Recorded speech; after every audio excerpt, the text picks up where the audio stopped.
Hoş geldiniz havacılık tutkunları. Bu akşam Vatsim'in güzel etkinliklerinden biri olan Slovak Winter Operations etkinliğinde Slovakya hava sahasının tamamen dolu olduğu yoğun bir uçuşa çıkmayı umuyoruz. Ve Varna'dan herkese merhabalar. Teşekkürler Aslan Hocam. Hoş geldin. Ve işte Varna, güzel Varna bizleri karşılıyor dostlar. Bugün uçağımız Ajet renklerine bürünmüş Tolis'in 321 CEO'su olacak ve Bulgaristan'ın Karadeniz incisi Varna Havalimanı'ndan IATA kodu Victor Alfa Romeo, ICAO kodu Lima Bravo Whiskey November olan havalimanından kalkış yapacak. Ve bunun ardına Romanya, Macaristan hava sahasını kat ederek Slovakya'nın başkenti Bratislava'ya teker koyacağız. Evet, bugün değişik farklı bir ilk oluyor kanal adına. Gerçek dünyadaki saatler tabii şu an gece 8:03 Kıbrıs saati, Bulgaristan saati de aynı. Saat farkı yok Bulgaristan'la ama tabii ki simülatörde dostlar gündüz kuşağındayız. Simülatör saatini yaklaşık 13:30 Zulu olarak ayarladım. Bunun sebebi de gündüz koşullarında hem operasyonel detayları hem de bu uçuş yapacağımız bu güzel coğrafyayı net detaylarıyla görebilmek. Ve işte güzel Varna Havalimanı, Aksonos'un güzel sinerisi bizleri karşılıyor ve şu an apronda yalnız değiliz. Bir tane de Wizz Air uçağı bizleri bekliyor dostlar. Evet, uçağımız Ajet'in güzel boyaması. Tabii ki Anadolu Jet markası da yola başlayan şirket. Bugün Türk Hava Yolları'nın yine tabii ki sahibi olduğu ama ayrı bir uçuş kodu, ayrı operasyon. Yani sadece ticari anlamda değil, havacılık şirketi anlamında da ayrı bir hüviyete büründü, yeniden markalandı. Yeni boyama, yeni tasarım, yeni renkler ve güzel oldu. Yayında Serhat demişim, kusura bakma, Serhat'ın shorts videosu düşmüştü. Problem yok kaptanım, hiç sıkıntı değil. Öyle mi? Evet. Şöyle dönelim. Evet dostlar. Buradaki tatlı Wizz Air, ki çok severim Wizz Air'ı da. Buradaki uçağımızın 321 sanırım. Kokpitinde Vakkar 1966 Arslan hocamızla birlikte uçacağız. Süper. Ve uçağımızın tescil kodu Tango Charlie Juliet Mike Papa.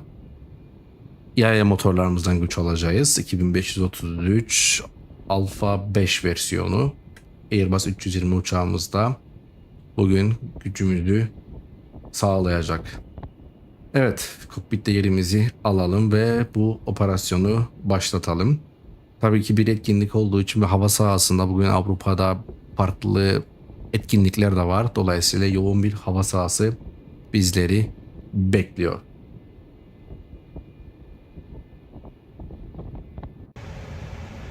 Evet, şöyle panoramik kokpitimizi atlayalım dostlar. Yerimizi alalım. Hemen şuradan işte kat edeceğimiz rota. Varna'dan şu an güncel ATIS bilgisi 09 kalkış. Ayrılışımızı Balık 4 November bekliyoruz. Daha sonra Romanya hava sahasına giriyoruz. Uçuşun büyük bir kısmı Romanya hava sahasında geçecek. Sonra Macaristan, Budapest üzerinde. Hatta Budapest'e gelmeden muhtemelen de alçalmaya başlarız ki 340 seviyemiz olacak bugün. Seviye irtifamız 340.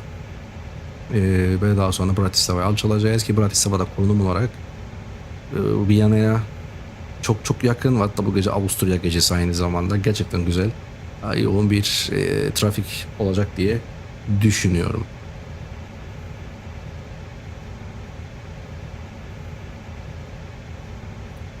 Dokuz numaralı piste çevirelim buradan. Şimdi birlikte rotayı aldığımda 9'du. Balık 4 November ayrılışımız olacak.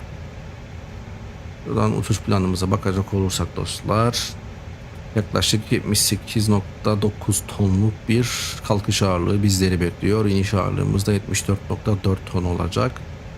12.4 tonluk da bir blok fuel'umuz var. Weight and Balance otomatik yüklememizi yaptık. Takeoff'u da birazdan alırız. Rotamızı yükledik fakat clearance almadığım için departure girmedim. Şu an Varna'da tower var. Uçağımızda şu an elektrik var. Ground power bağlı. Navigasyon ışıklarımız. Koltuk kemerleri. No smoking light'lar on konumunda.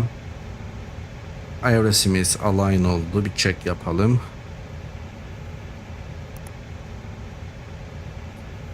IRS monitor. Evet. Nav. IRS'imiz align oldu. MCDU Atsu'ya gidelim. Ve buradan Departure Atis isteyelim. Kaptanım siz aldınız mı clearance'ınızı? Receive bakalım. Evet. Information Alpha.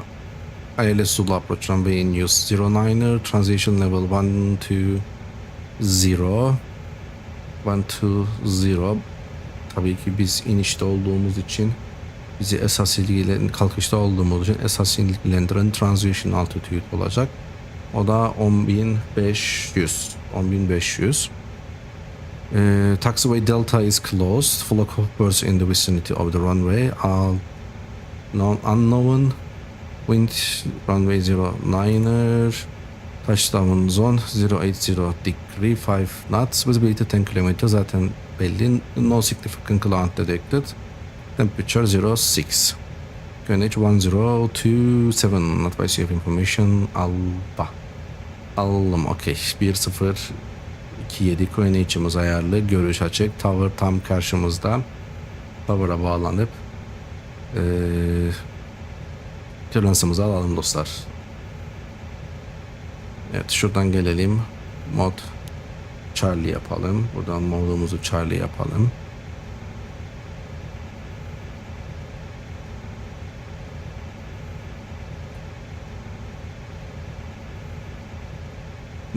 Tamam. Balık 4 November 09 departure initial 16.0 zaten approach var. O da bizi muhtemelen 122.0 dağıtacak.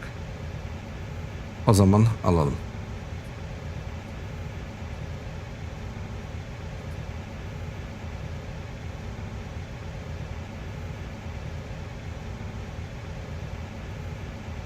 Warner Tower, hello, Anatolia 3 Charlie Papa, stand number 1, information Alpha, requesting airfare clearance to Bratislava is fired.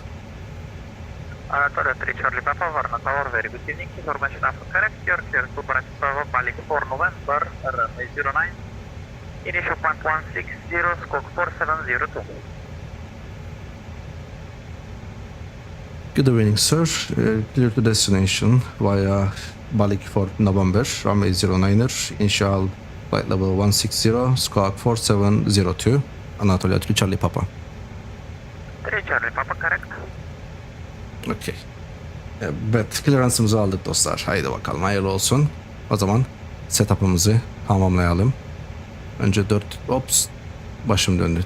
4, 7, 0, 2'yi girelim.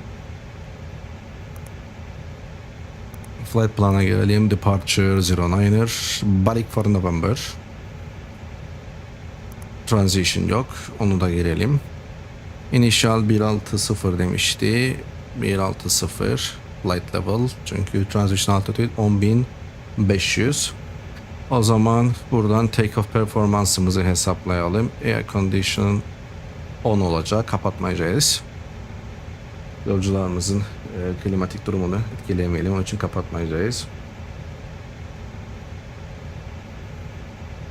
Yes. Bakayım bir daha. 153, 156, up 02. Performans sayfasına gelelim. Up 02. Take off data request. Approach şu an online. 124, 230. Onu da şuradan ayarlayalım.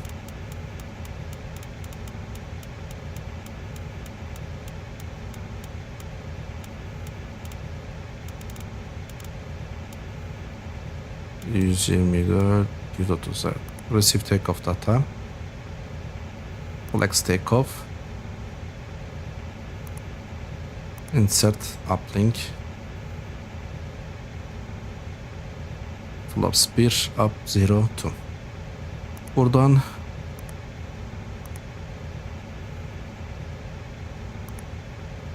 destination'da isteyelim atisini. Çünkü var şu an Bratislava'da radar açıktır.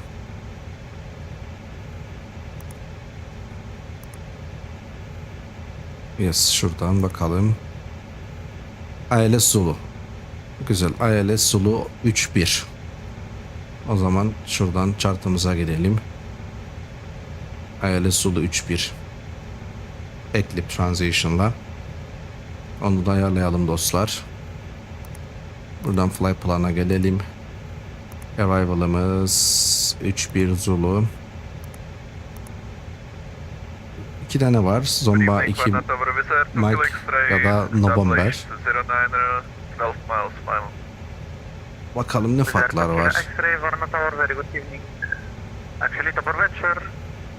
Совершен 080 degrees 5 consternation 09 Yes, Zomba burada.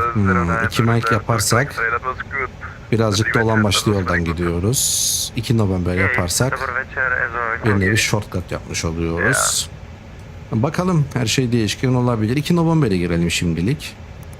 Transition'da ekleyip zaten onu gerekirse değiştiririz. Şimdi şuradan flight planı, air continuity durumuna bakalım.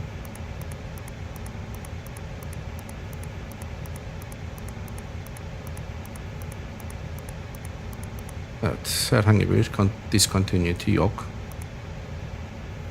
Böylece flight planı check etmiş olduk. Şuradan performans sayfasına gidelim. Tekrardan bir destination approach bilgisini de girelim.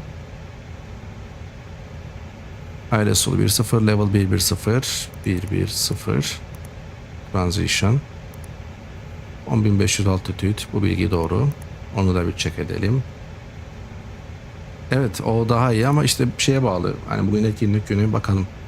Çok değişik işler olabilir. Hold'larda bir hazır olmalıyız. Hold da olabilir.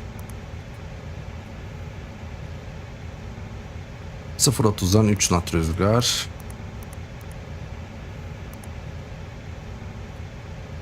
Light rain, mist, clouds broken 1000 feet. İşte bu Slovak Winter Operations. Temperature 3.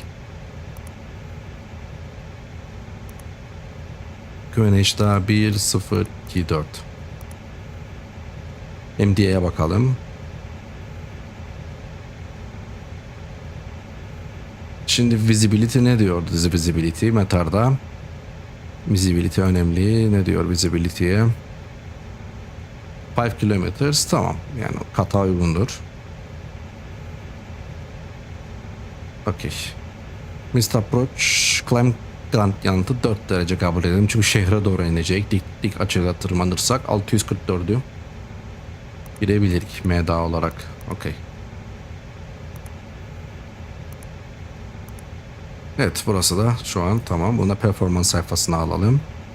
Transponder'ımız squawk modunda 4702'yi ayarladık. Radar trimimiz 0, parking brake'imiz set konumunda. Uçuş planımızı kontrol ettik. Initial level'ımızı 160.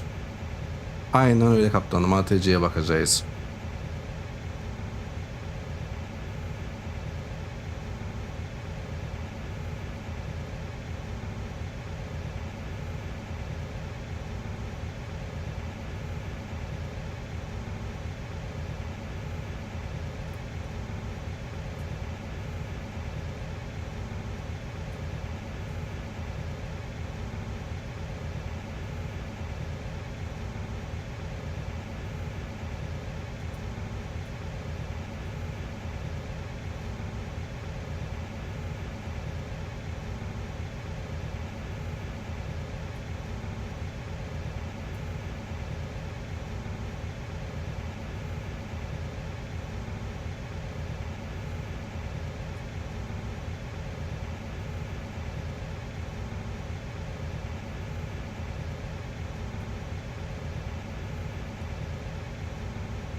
2 Kilo X-ray, welcome to Varna, taxi via Bravo and Sierra, stand number 6. Taxi stand Bravo Sierra, stand number 6, visit 2 Kilo X-ray. Evet, up'ımızı çalıştırdık. Yavaş yavaş son setup'larımızı yapıyoruz.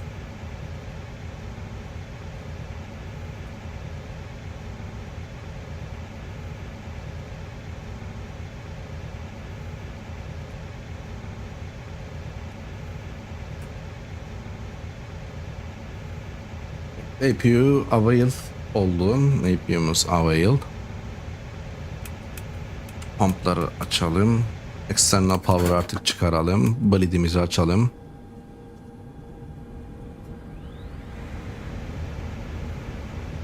Şuradan chocks ve external power'ı remove yapalım.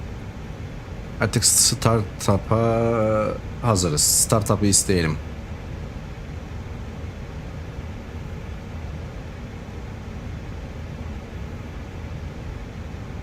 Okay. Information bu arada Bravo olarak değişti. Yani işte bir değişiklik yok. Pistte bir değişiklik yok. O zaman isteyelim. Anatolia 3 Charlie Papa Rocket Startup. Anatolia 3 Charlie Papa, startup approved, QNH 1027. Startup approved QNH 1027 Anatolia 3 Charlie Papa. Evet dostlar, motor çalıştırmaya hazırız. Before start checklist, parking brakes set, takeoff speeds and thrust all set, windows closed and beacon light on. Bu pumplarla açık. Before start checklist completed. Motor çalışmayla birlikte kronomuzu çalıştıralım. Starting engine number 1.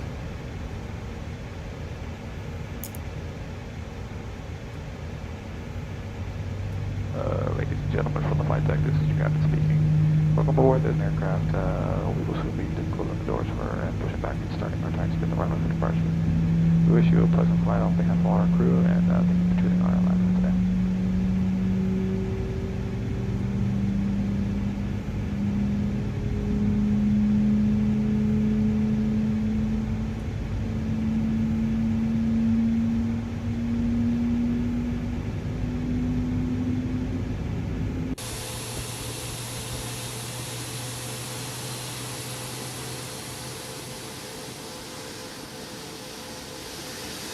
Birazcık sesi açalım. Yes, motorlar devreye giriyor.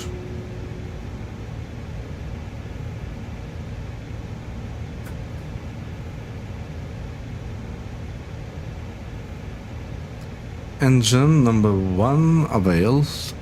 Starting engine number 2.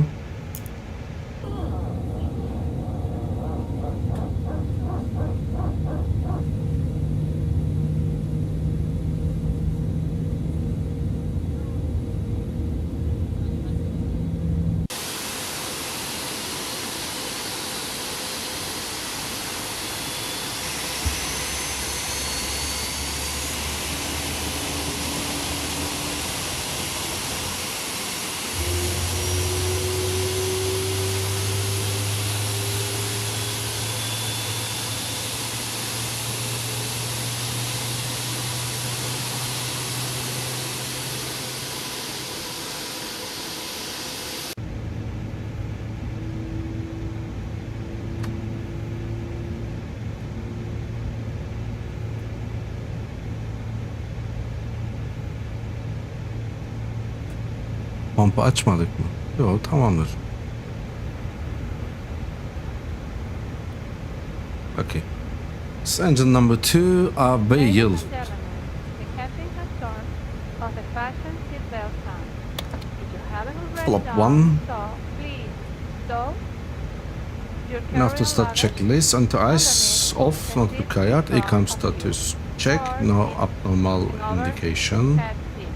Setting pitch trim up 02, pitch trim up 02 set, and rudder trim neutral after start checklist completed. Okay. Before asking taxi, let's check flight controls. Roll for left, full now right, please neutral, perform the functions pull up, described. In the pull event down, of emergency, neutral, please ask the rudder, flight attendant to pull reset. right, We remind you pull that left. this is neutral. a non-smoking flight. Okey, uçuş kontrollerimizi de yaptık. Prohibited. On the O zaman dostlar ne yapalım? Taksimizi isteyelim. Anatolia 3 Charlie Papa request taxi. Anatolia 3 Charlie Papa, taxi to the right, November, Sierra Echo, holding point runway 09. Hesitate to ask one of your flight attendants. Okay. Right November, Sierra Echo, holding point runway 09er, Anatolia 3 Charlie Papa. Okay, parking brake released, auto brake max, speed brake armed. Taxi lights, runway turn off lights on, bleed off, master switch off. We are starting taxi. Evet. Maceramız başlar dostlar böylelikle. Kalkış yaptığımız Varna, Bulgaristan'ın dostlar 3. büyük şehri ve Bulgaristan Karadeniz kıyısındaki en büyük şehir. Ve tabii ki önemli bir tatil beldesi. Tarihsel olarak Odessos olarak bilinen bu şehir yaklaşık 3000 yıldır önemli bir ekonomik, sosyal ve kültürel merkez olmuştur. Varna aynı zamanda Bulgaristan'ın denizcilik başkenti olarak da anılır ve Bulgaristan donanmasının ve ticaret denizcilerinin karargahlığına ev sahipliği yapar. Varna yakınlarda M.Ö. 4600-4200 yıllarına tarihlenen dünyanın en bilinen en eski altın hazinesi olan Varna kültürüne ait Varna nekropolünü keşfetmişler. Bu keşiften bu yana 294 mezar yeri kazılmış ve içinden 3000'den fazla altın eşya bulunmuş. Vay be. Ne hazine. Robin Hood hoş geldin.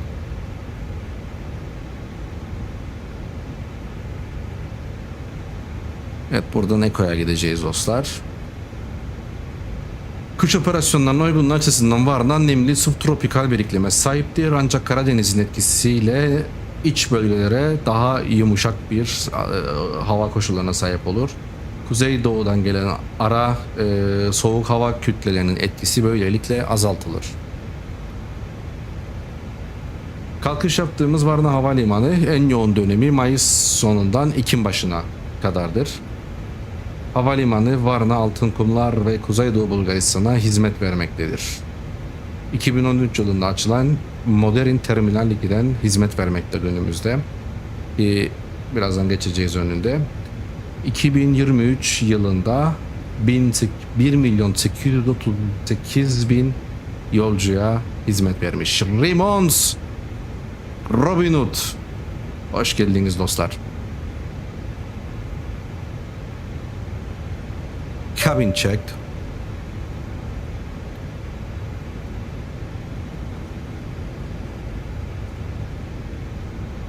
And we are taxiing.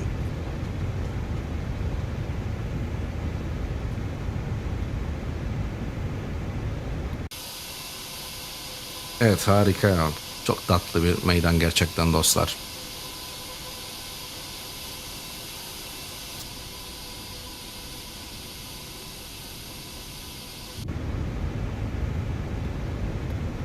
Aslında daha kalabalık bir trafik beklerdim bu etkinlik için ama olmadı. Bu arada Twitch'ten yayına bakan var mıdır dostlar? Twitch'te yayın bu sefer oluyordur diye düşünüyorum.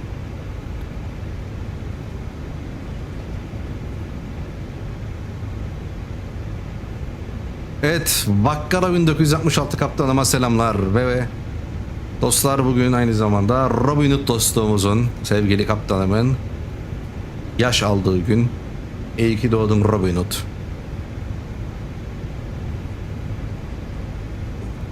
Evet, take-off config'i de yaptık.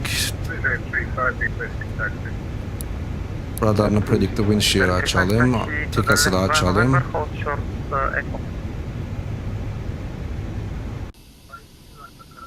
November, Fox, Echo, with a 35.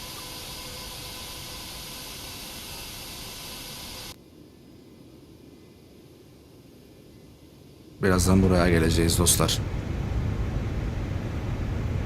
Okay, taxi checklist, flight controls all check, flap setting, config 1 plus F, radar and predictor wind shear. All on, ACAM memo, take off, no. Blue and cabin ready. Cabin ready. Haha, Rimons, oradan da selam olsun. Hoş geldin. Harikasınız.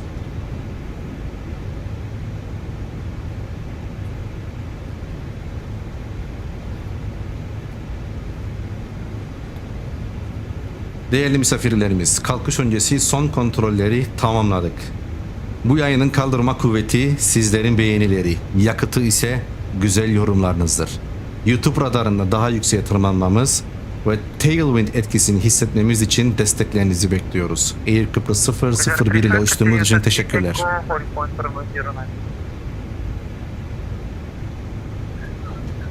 Alpha Echo, this is a copy direct. Via Echo, holding point runway 09. Via Echo, holding point 09, request 35.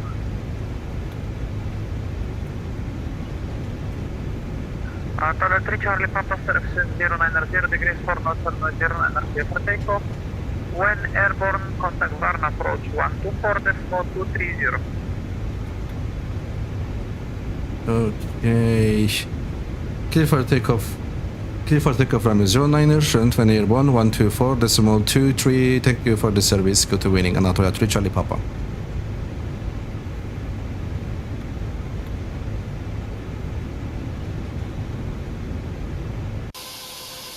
Yes. Ajetimiz gelir dostlar. Evet, kalkış iznimizi aldık. Rimons, evet, yayının başında kısa bir açıklama yaptım. Bugün bir farklılık yapıyoruz dostlar. Çünkü uçacağımız coğrafyayı gündüz gözüyle görmek gerçekten keyifli olacağını düşünüyorum. Dolayısıyla saatte minik bir modifikasyon yaptım. Evet, landing lights'ı açalım, clearance'ımızı aldık, strobe lights'ı açalım, take off lights'ı da açtık dostlar.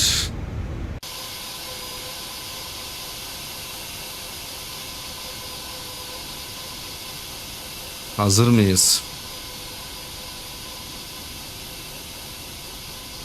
Fotoğraf makinelerini hazırlayın spotterlar.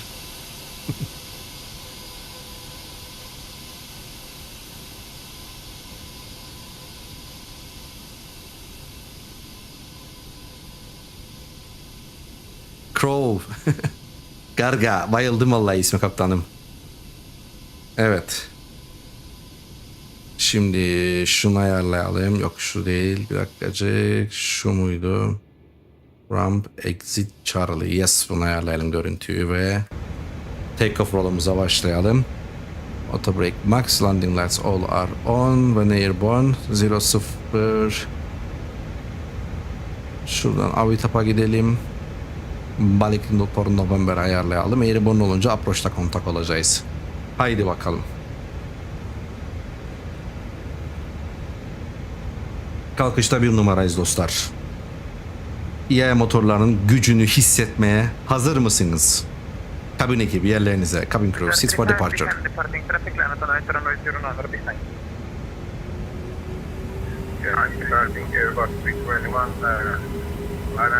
Brake release.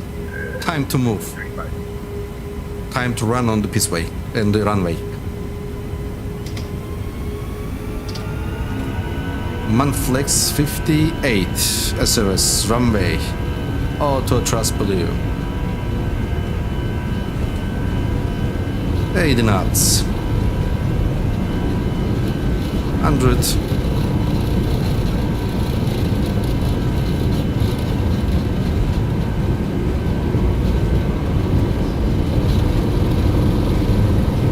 V1. Rotate.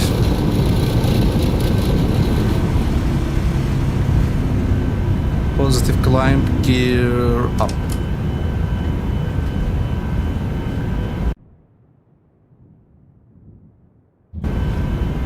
İyi uçuşlar kaptanım. Sizlere de iyi uçuşlar. AP1 and contact approach.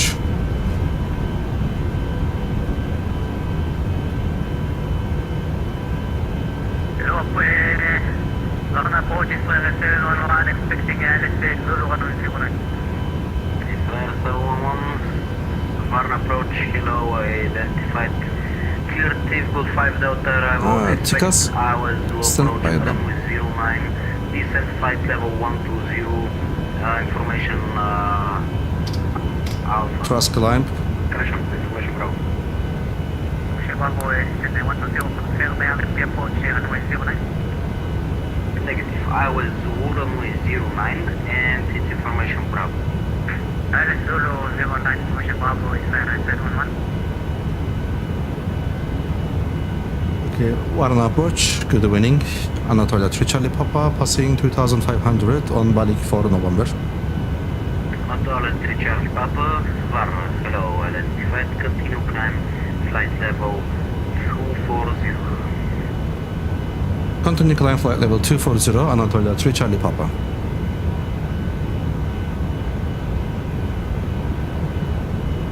Yes, continue climb 240. Grand spoiler disarmed. Flap clean.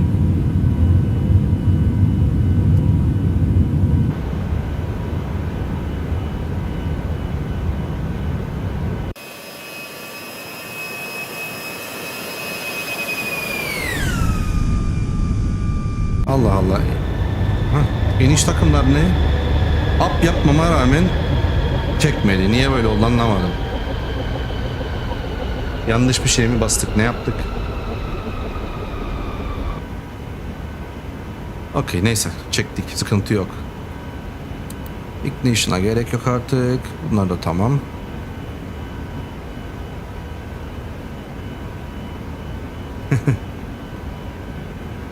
Passing 400. Bu arada tabii ki restriction var ama ona uymayacağız. Open climb yapalım.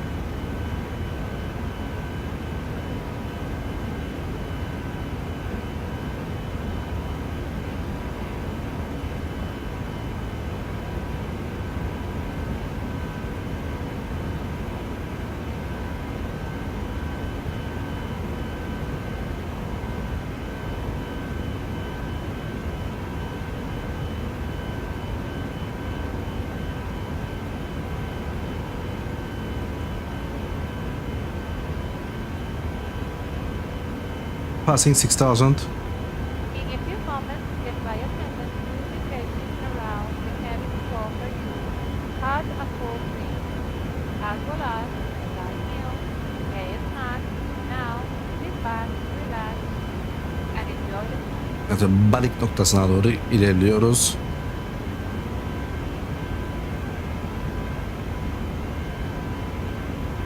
Muhtemelen Balik'te yok. Koman'da Romanya'ya geçecek. Balik Koman. Open climb moddayız. Aslında tekerlekleri çektim ama elim yanlışlıkla ekipmanımda sanırım tekrardan gear down'a bastı, anlamadım ben ne oldu, tekrar açıldılar.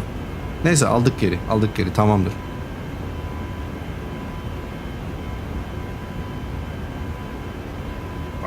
Coach, hello, this is B5, Balik İşte bu Z35 işte Arslan hocamızın sesi dostlar. Bugün Arslan Hoca da uçuşta bana eşlik ediyor. Teşekkürler kendisine. Varna, hello, identified, continue climb, flight level 240. Flight level 240, okay.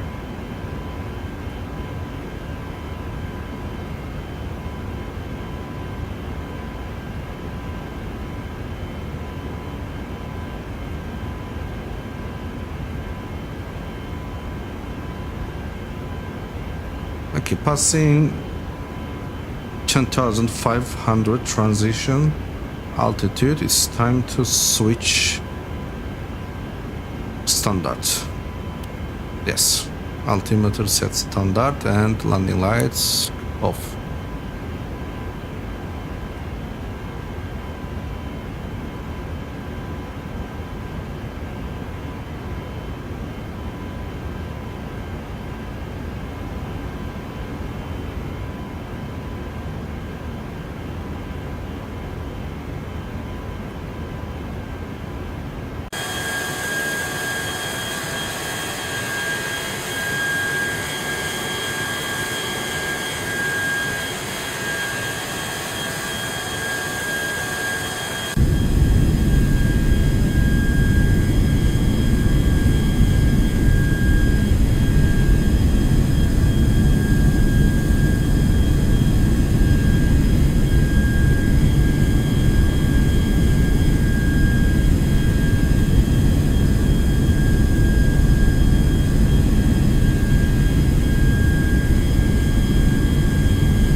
X-Plane kendisini hayran bırakmaz mı dostlar?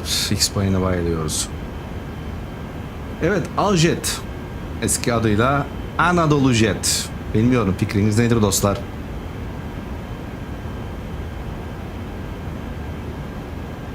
Sizce Aljet mi, Anadolu Jet mi? Özlüyor musunuz? Ve tabii ki bugünün anlamına atfen bir anket açacağım. Anatoly 3 Charlie Papa, contact Sofia Control 131225, goodbye. Okay, Sofia Control 131.225, Anatolia 3 Charlie Papa, goodbye.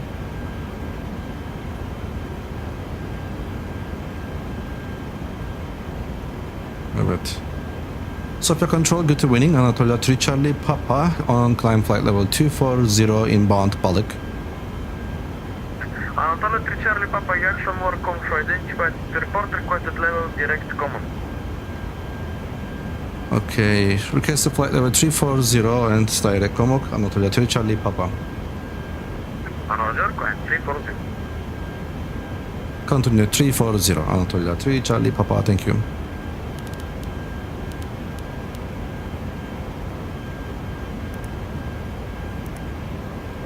And direct command.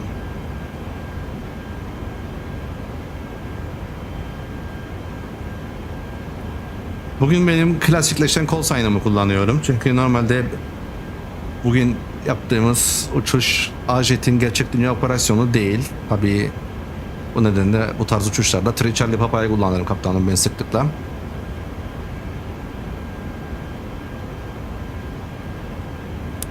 Ama relops yapıyorsak gerçek çağrı kodunu kullanırım tabii.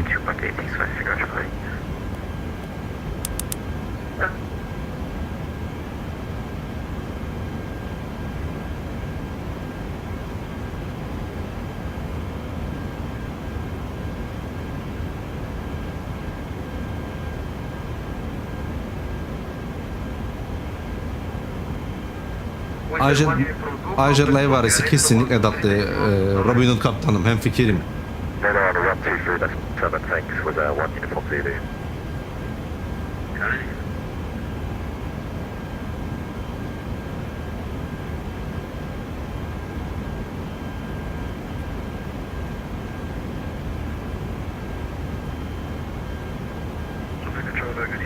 Evet bir anket başlattım YouTube tarafından. Twitch'te olur mu anket bilmiyorum. Twitch'te yapabiliyor muyuz öyle şeyler? Hey, my friend. Welcome on board. Kerem Cam, welcome on board my friend dostum. Desteğin için teşekkürler, hoş geldin. Sofia Control, Ryanair 95, introduction to the 90. Sorry. Atlanta 5 Victor Echo, Sofia Control, identified descent, flight level 150 by Go Oscar Lima, expect Go Oscar Lima for Hotel Ryan. Canada Victor, Ryanair 95 Victor Echo, sorry. Ryanair 95 Victor Echo, descent, flight level 150 by Go Oscar Lima, expect Go Oscar Lima for Hotel Ryan.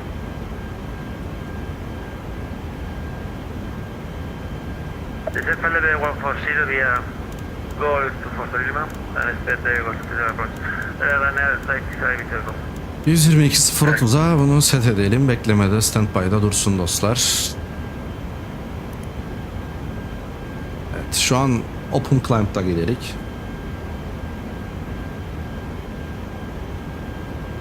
Şimdi ben de şimdikini daha hoşuma gitti. Şey durur hani böyle zarif durur zarif. Sadece şu eleştiri var. Ben de o konuda hemfikirim eleştirenlerle. Kanadalı bir şirket var, Air Transat.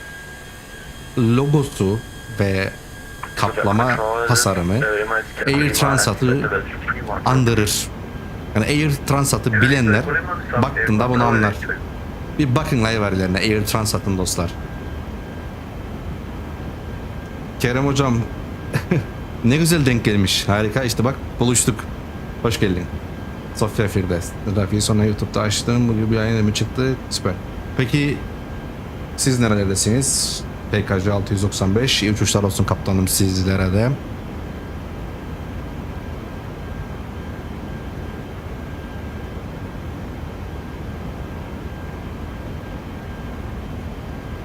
Evet.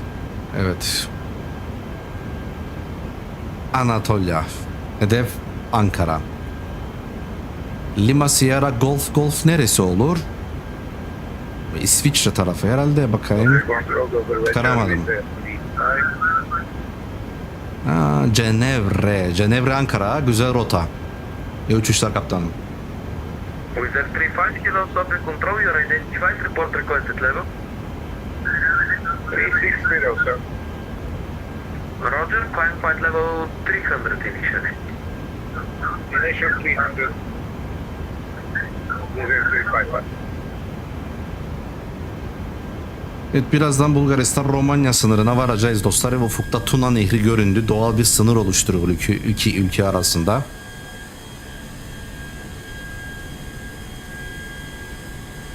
Sofia, hello, is Martin 581 with you? Wizard 581 kilo sobre control, squawk 4745. Şöyle baktığımızda sol tarafımıza Rusya'yı alacağız. Rusya, Rutçuk. Tam sınırda, Tuna Nehri'nde, Romanya'da oluşturulan sınırda. Ki tabii ki kasaba ya da şehirdeyim. Şehir olarak elbette ki Bulgaristan'a ait bir şehir. Gittim ben de oraya. Oraları gezme imkanı oldu dostlar. İmkanınız varsa gidin. Güzel, değişik atmosferi var. Yani Tuna Nehri zaten büyüleyici bir nehir. Tuna Nehri'ne yakın konumlandırılan şehirler, köyler, kasabalar hepsi güzel oldu. Güzeldi. Suya yakın olan yerlere bayılırız dostlar. Evet, motor çalıştırma ile birlikte 26 dakikayı geçmişik dostlar.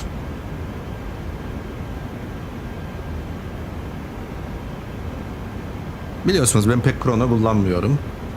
Off block, on block time kullanırım. Krono zorunlulukta değil. Kullanmayan şirketler de var. YouTube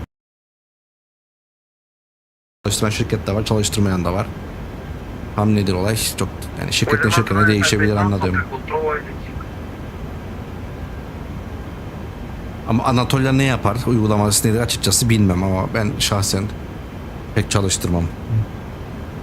İtiraf edeyim, genelde de aklıma gelmez çünkü alışmadım. Hep off block, on block alıştım. Biraz da Boeing'ci olduğum için Boeing'in 137'de zaten benzer bir uygulama yok.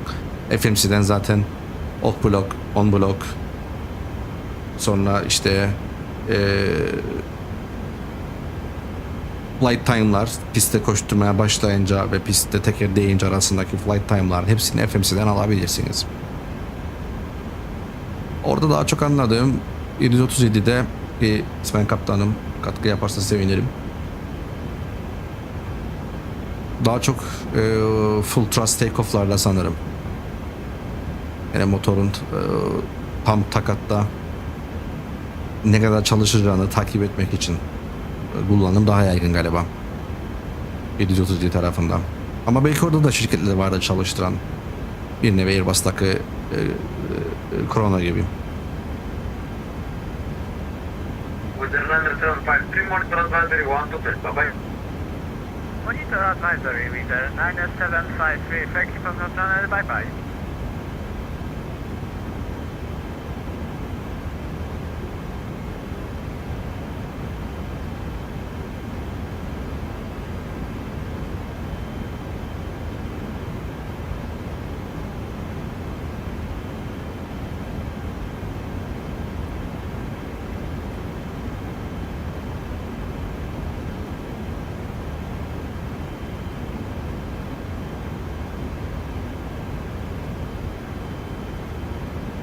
Anatolia 3 Charlie Papa, contact Bucharest 122-030, reaction 1. 122.030 Anatolia 3 Charlie Papa, iyi akşamlar. Wizard 35.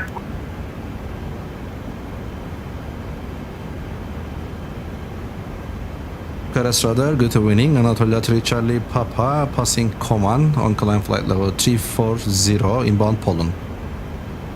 Anatolia 3 Charlie Papa, Picaris radar identified. Proceed direct Mopuk. Okay. Proceed direct Mobuk, Anatolia 3 Charlie Papa. Turkish Niner Golf Kilo contact Bucharest 130.230 bye. Al sana bir direct daha. Yakında dostlar bu directlere Türk hava sahasında da alışacağız. Çünkü Bulgaristan'da var gerçi olmasına rağmen directler alınıyor ama işte burada mavi çizgi görüyorsunuz ki Romanya hava sahasında yok. Hani klasik airway'ler yok. Free routing var. Türk hava sahasında da bu uygulama yakında başlayacak. Evet, Koman'ı geçtik. Polon'u bypass ediyoruz. Nekol'u, Mivsa'yı hepsini bypass ettik. Direct Mopuk. Budapest'e gideceğimiz nokta. Ama yol boyunca geçerken bir tane sektörümüz daha var. Romanya'da şu an 4 tane sektör açık kontrollü olarak. 130'a geçeceğiz. Tahminim. O için şimdiden standby alayım, beklesin. Böyle önceden ayarlayınca daha pratik olur.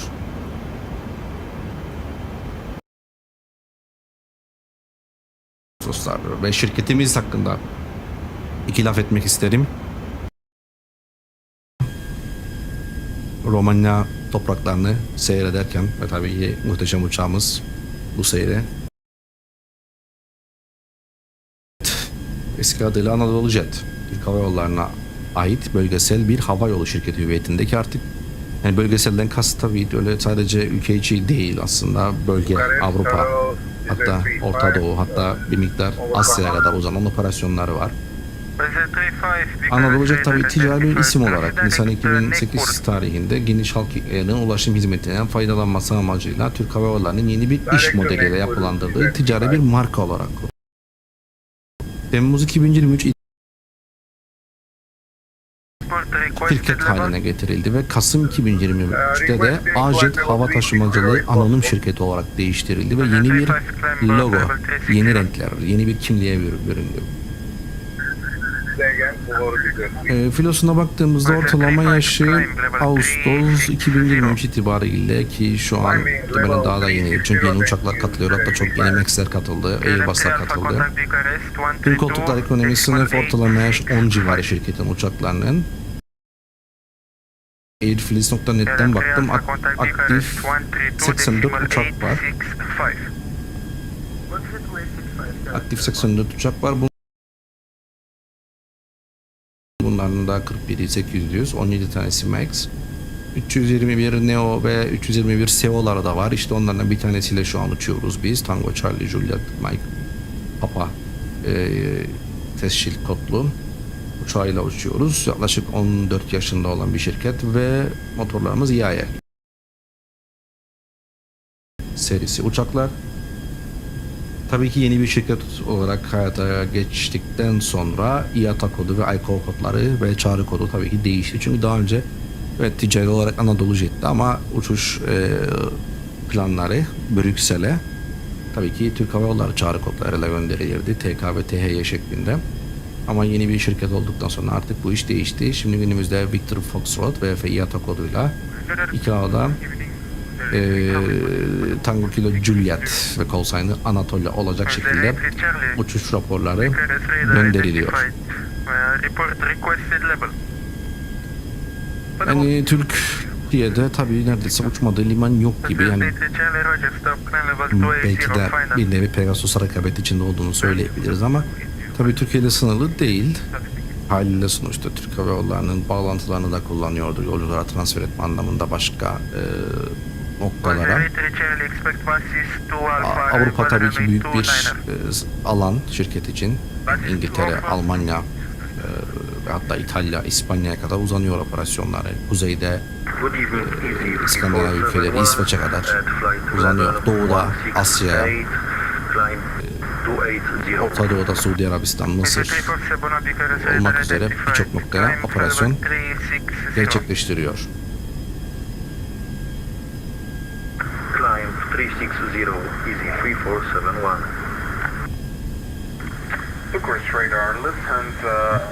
X-Plane'de güneş uçağın üstünde vurup da parlayınca ayrı bir güzel oluyor. İşte dostlar, bu güzelliklerden mahrum kalmamak adına bugün özellikle bir prensibimdeyim. Bir prensibimi değiştirdim. Ve bundan sonra da ara sıra değiştireceğim artık. Yine tabii ki gece uçuşlarımız olacak veya gerçek zamanlı uçuşlarımız ama zaman zaman saatte de böyle bu dünyanın bu güzelliklerini, uçağımızın bu güzelliğini, uçaklarımızın güzelliklerinin tadına varabilmek, doya doya seyredebilmek için saatlerde küçük küçük manipülasyonlar gerçekleştireceğim dostlar. Umarım beğenirsiniz.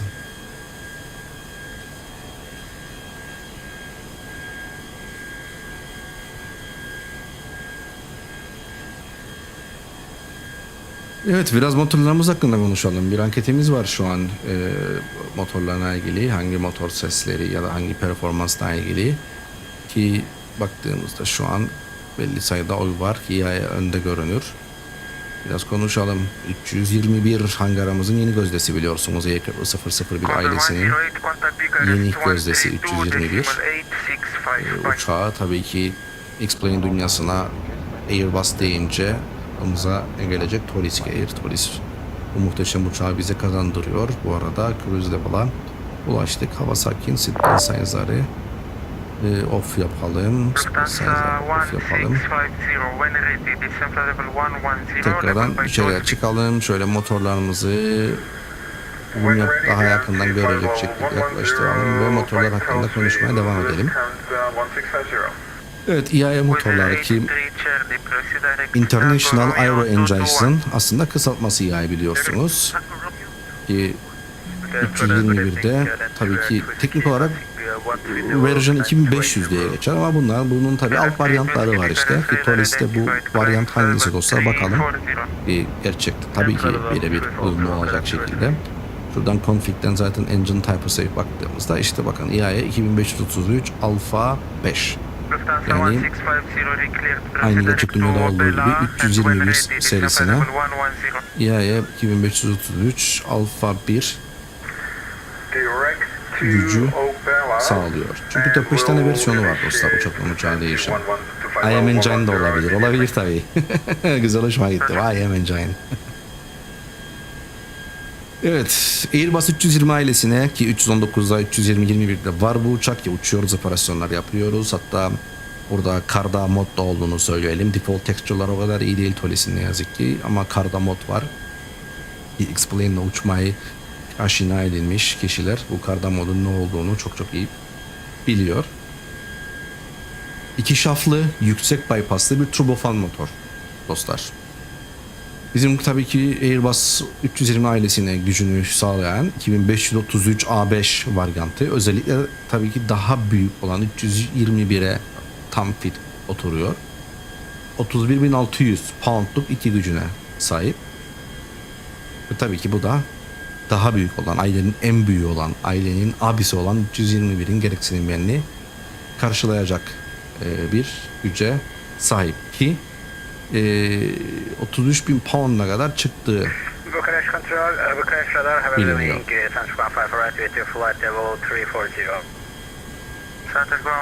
Benim her uçuşum gündüz tavuk arası var, gece görmem. Ya gecenin adı başkadır ama kaptanım. Gecenin adı başkadır. International Aero Engines dediğim gibi farklı varyantları da var bu motorun versiyonu 2500'üm. Ki bunlara bakacak olursak dostlar.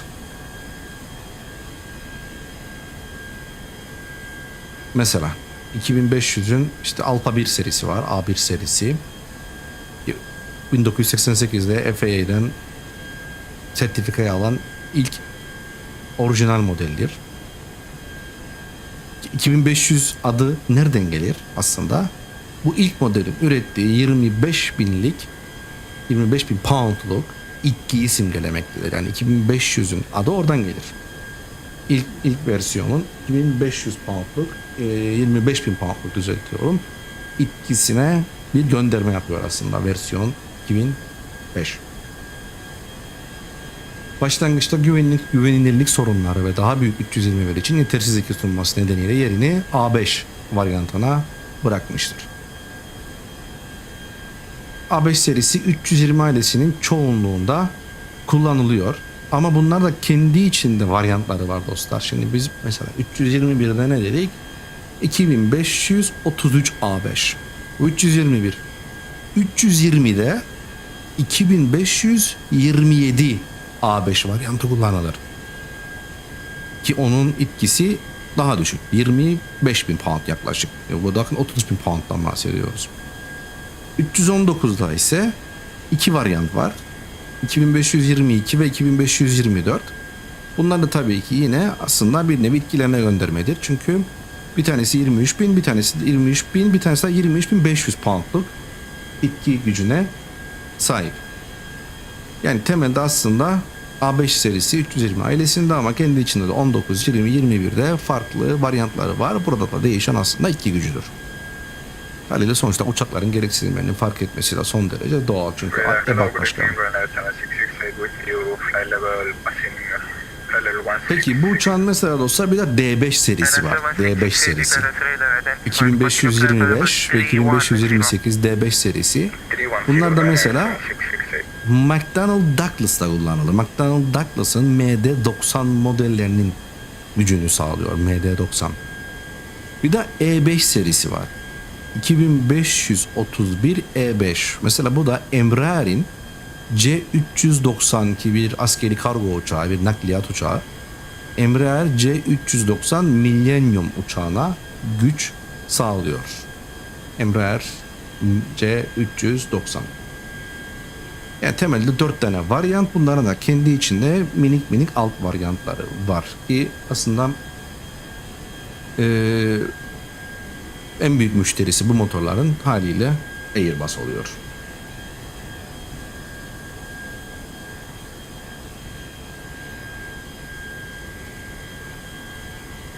Şu an neredeyiz dostlar? Şu naçizane bilgilerden sonra Romanya hava sahasındaki yolculuğumuz devam ediyor. Şuradan trafiğe bakalım mı? Gelin açalım. Dehşet bir kalabalık var. O ekranı doldurdu bakın. Burada sektör değişiyor.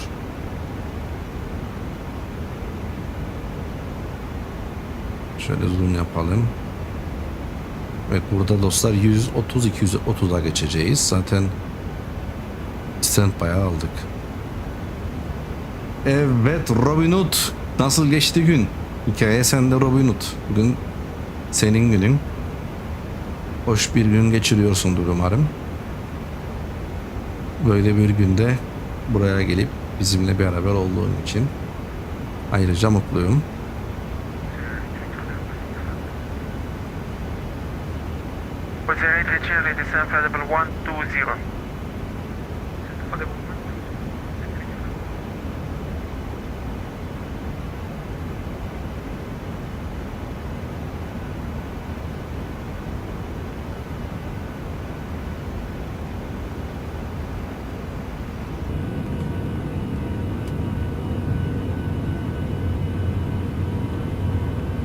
Ne güzel. Bayılırız ya Aerolog. Seviyoruz Airbus'ı. Bu arada dostlar bir tane link var. Discord'da biz bu hafta hep bu paylaşımları yaptık. Buraya da paylaşayım. Rimons selam olsun Rimons dostumuza. Discord sunucumuzdan önce o paylaşmıştı linki. Çok keyifli oldu gerçekten.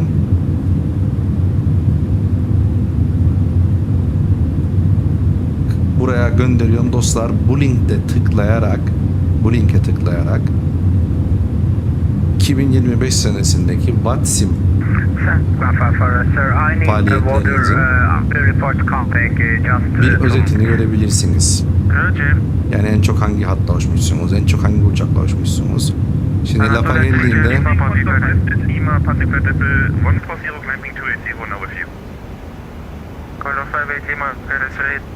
identified. Continue climb level 360. Connect level 360 Honda 5 Lima. Anatolia 3 Charlie Papa Bucharest. Anatolia 3 Charlie Papa. Anatolia 3 Charlie Papa Recycle Squawk 1000. Squawk 1000 Anatolia 3 Charlie Papa.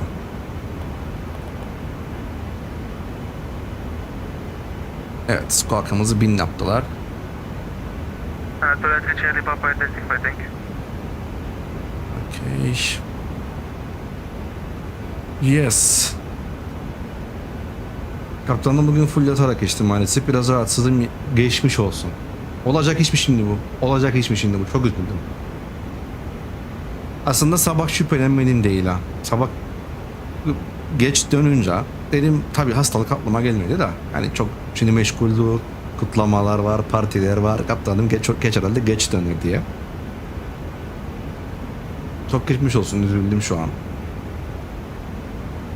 083 Charlie, contact Bucharest 130. Tansiyon akımının etkisi olarak mide bulantısı ve baş dönmesi vardı kaptanım. Ama keyfim yerine geldi. Yayında kaptanım sağ ol. Ne mutlu o zaman. Ne mutlu. Harika. Evet. Identified those V2 uniform 08. Yes. Cadet 4320. Welcome. Hoş geldiniz. 7668 Sweden odd level at Teşekkürler. final, Aramıza hoş 310, geldiniz. Teşekkürler. 330. Give me 1 second.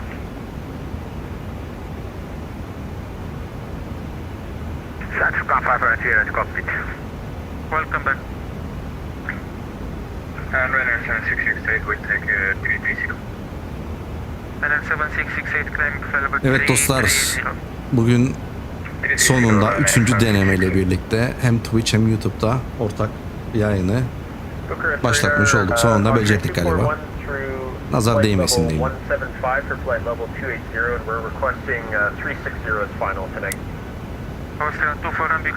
Evet, EQ10 point'e doğru geliyoruz.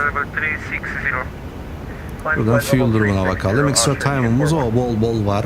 Özellikle yakıtı fazla aldığım fuel faktör 10 uyguladım. Hani hava sahası şimdi kalabalık olur. Hold'da beklememiz gerekir. Bazı etkinliklerde tahmin edebileceğimizin ötesinde hold söz konusu olabilir. Bir kere bunu yaşadım. Hatta öyle bir hold'a girdi ki yakıt tehlikeye giriyordu. Tehlikeye giriyordu. Tabii ki ATC'den divert istedim. Çünkü hedef ya da varış meydanına inmem mümkün değildi. Yani 30 dakika içerisinde çok yoğun bir hava trafiği var. Sıraya soktular. Ben de divert istedim. Beni farklı bir meydana gönderdi. İndiydim. Yönlendirdiydi ve indiydim. Böyle bir anda işte. Yok unutmadım. Ben krono çalıştırmam. Buradan çalıştırırım. Off block, on block. Off block, on block.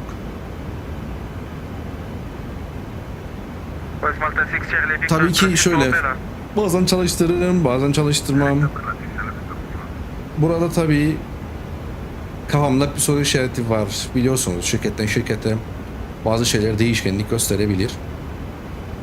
Bazı uygulamalarda, bazı prosedürlerde, bazı flow'larda sonuçta bir esneklik söz konusu ya da farklı uygulamalar söz konusu. YouTube'dan tabii ki sizler gibi ben de çok sayıda video izliyorum. Gerek geçik pilotların videoları, gerek Just Planes, Air Clips tarzı videoları. Orada da bu farklı uygulamalarda gözlemlediğim oldu yani. Mesela geçen gün bir LATAM uçuşu vardı. Full flight'tı mesela. Krono çalıştırmadılar. Off block on block yaptılar.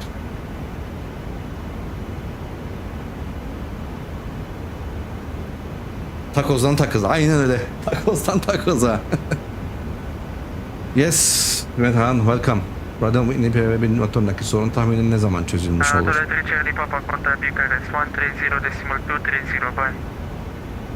130.230 Anatolia 3 Charlie Papa goodbye. Okay.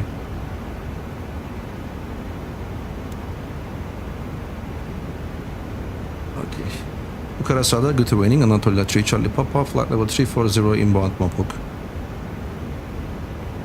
Hello, 130 Charlie Papa, Bucharest, radar contact. Okay. Radar contact. Bu arada Twitch'te harika çalışır PC'den. Süper sevindim kaptanım. Tabii ki hafta içi gece prime time saatlerinde biraz internette sıkıntılar olabilir ama bakalım. Restream'de bu işi çözmeye çalışıyoruz. Çünkü her iki platformu da seviyorum. Bir şekilde takip ediyorum. Neden olmasın diye düşündüm. Bu yola giriştik bakalım. İnşallah ileride çok daha iyi bir internet imkanlarına kavuşuruz ve daha sağlıklı, daha akıcı, böyle hiç canımızı sıkmayacak tarzı Yani bir tane bile problem yaşarsak, bir yayında bir anda bile bir sıkıntı yaşarsam çok moralim bozulur. Bu da tabii ki uçuş konsantrasyonumu ciddi olarak etkiler ve elbette tabii ki sizin de keyfinizi kaçırması ayrıca daha da çok benim keyfimi kaçırır. Aparatif Whitney motorlarıyla ilgili vallahi Metehan Kaptanım hiç yani bir fikrim yok. Yani ki bildiğim zaten müşteriler yani şirketlere dahi bu tam bir cevap verilemiyor. Öngörülen süreler şüphesiz vardır baktığımızda. Good evening, KZ 3471, one at flight level 360. Easy 3471, hello, radar contact.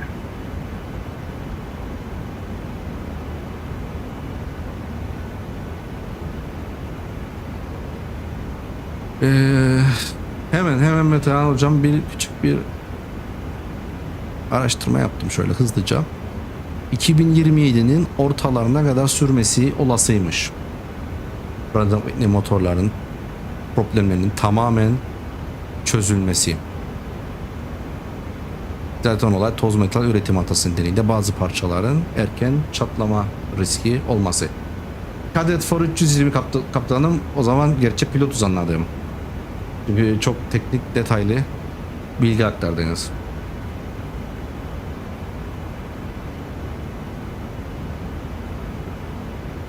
Şimdi Anatolia Bucharest, good evening. yani AJet'te bilmem ama kaptanın şu da var. Şirketten şirkete o zaman değişebileceği yanlış mı? Çünkü çok yeni daha bu video izledim. Çalıştırmadılar Kron'u. Özellikle dikkat ettim nasıl ne yapacaklarına.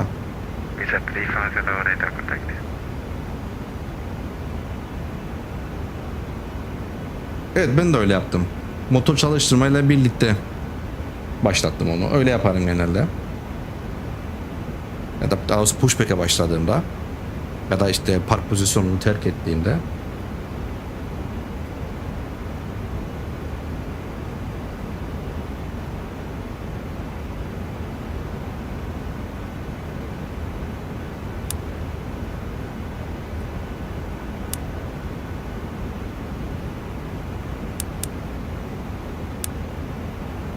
o zaman ben de kendi sopumu yaptım diyeyim öyle kıvırayım. Olur? Hiç bilmiyorum tabii AJT. Ama sizin yazdığınızdan aldım ben mesajı. Teşekkür ederim. Hoş geldiniz bu arada. Çok sevindim. Çok sevindim. Biz tabii ki simülatör. Zaten her zaman söylüyoruz yani yayın açıklamalarına da var.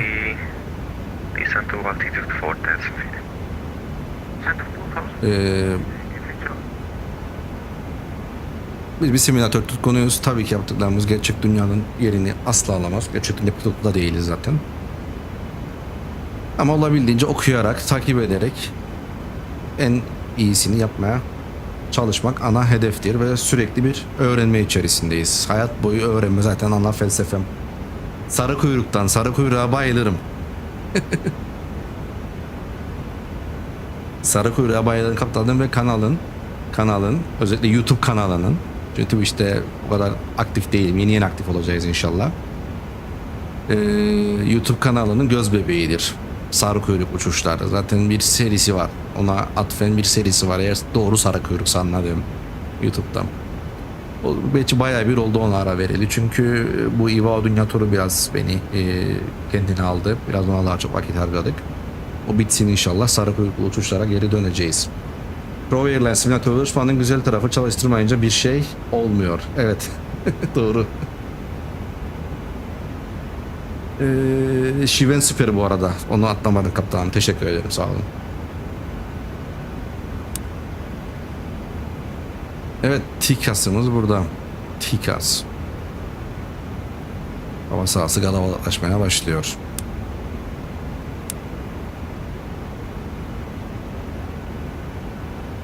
Peki kaptanımdan bir soru sorayım izninizle.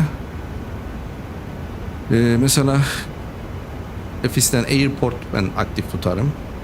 Yani burada yine bir SOP uygulaması var mı yoksa duruma göre. Yani işte uygulamada işte mesela Kaptan Airport'ta işte FO Ward'a tutar gibi. Yani kalkış Star City'lerde zaten Constraint'te tutarın öyle olduğunu düşünüyorum. Waypoint zaten yapsak ekran bayağı bir kalabalık olur. Bilmiyorum ben yani simülatörde şöyle airport'ta tutuyorum. Ki belli ülkelere girince tabii range artırdıkça o kadar çok havalimanı var ki mesela Amerika'da, İngiltere'de çok fazla havalimanı var. Orada bile sıkıntı oluyor yani. 15 Tango Zulu, contact Bucharest 122.030 by 122.030, this 15 Tango Zulu, by Lufthansa 612, same for you, 122.030 by Radar 1220, 612, okay. Wizz Air 83 Charlie, please send 3050 cleared ILS runway 29. Burasında şöyle teşekkürler. PF kimse onda hep pilot flying airport olur. FO'da airport olur ama yaklaşma fazında ya da approach için descent başladığında iki tarafta constraint'e geçer.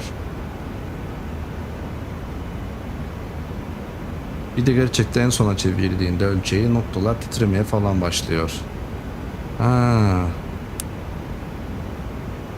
Sim'deki daha güzel vallahi. Kazık gibi de. Vallahi durur. Toris baba.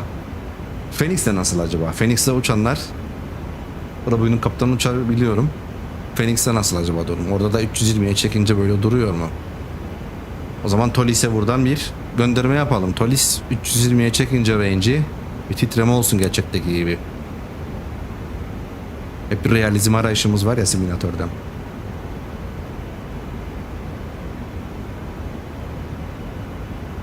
En güzeli iniş takımı açıldı mı diye bakabiliyoruz.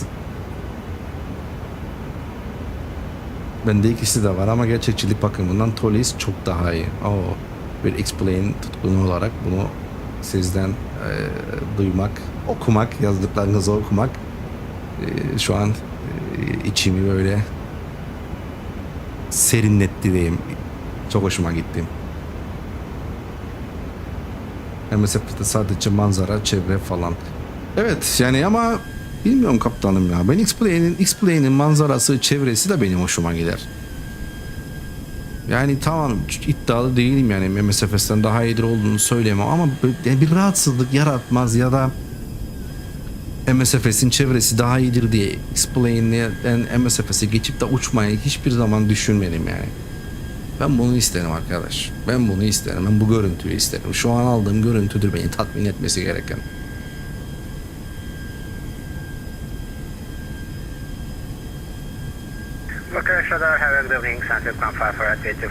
Onun yaşında FS 2004 ile başladım. Ta ki o 2020'ye kadar geldim. Sonra X-Plane aşkı aldı beni. Saldım her şeyi MSFS'te. Oho. Tüm PVR'lar, uçaklar falan kaldı öyle orada. Yani çok hoşuma gitti. Bu daha da hoşuma gitti.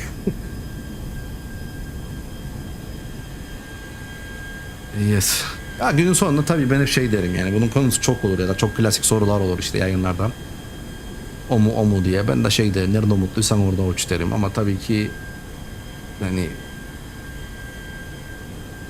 X-Plane'in fizik, aerodinamik ki tabii ki gerçek dünyayla benim birebir kıyas yapmam yok tabii. Mümkün değil ama hani bana hissettirdikleri, okuduklarımız, işte sizlerden duyduklarımız beni burada daha da çok tutuyor ya da hüklerimi X-Plane'e daha da derinlere salmama sebep oluyor. Microsoft'un hele son PlayStation 5'e gelmesi, ben hatta geçen gün Discord sunucumuzda bir şaka attım. Yakında Nintendo Switch'e de çıkacak diye. Yani işin şekli değişiyor. Ticaret konusuna bir şey diyemeyiz tabii yani şirketlerin kararı. Evet içerik oraya daha çok çıkar. X-Plane ortamını besleyen içerikçilerin aslında birçoğu ücretsiz geliştiriciler, gönülden geliştiriciler.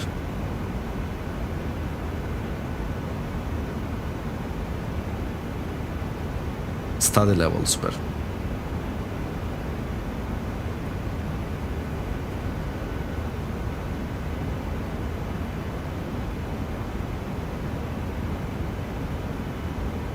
Kaptanım, kullandığınız nick de şu anki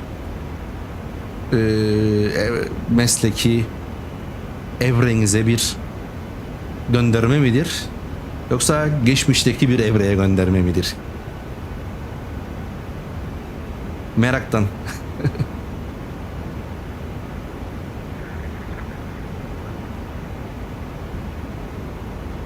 Wizard 83 Charlie Wind 0901. Microsoft'taki -7 varıyor ve alçalırsın. Hiç de bir şey hissetmezsin ama X-Play'in fizik motoru sana o var veremeyeceğini hissettiriyor. Aynen öyle, şu an sonlarından böyle inşallah. Süper. Başarılar kaptanım, başarılar. Gökyüzü her daim açık, mavi, bol, yumuşak, inişli, sıkıntısız uçuşlar dilerim.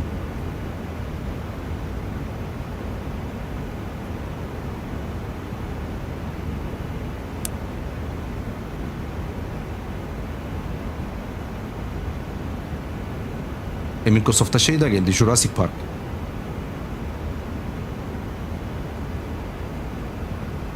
Microsoft'ta biliyorsunuz Jurassic Park da var artık.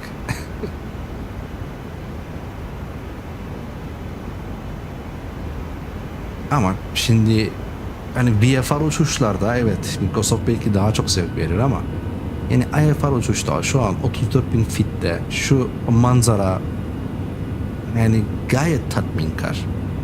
Yani bu manzarada beni rahatsız eden hiçbir şey yok. Ya da daha iyi olabilir miydi denilecek bir durum yok. Yani bir yapar uçan adama evet. Belki Microsoft daha tatminkardır tabii ki görsel açıdan.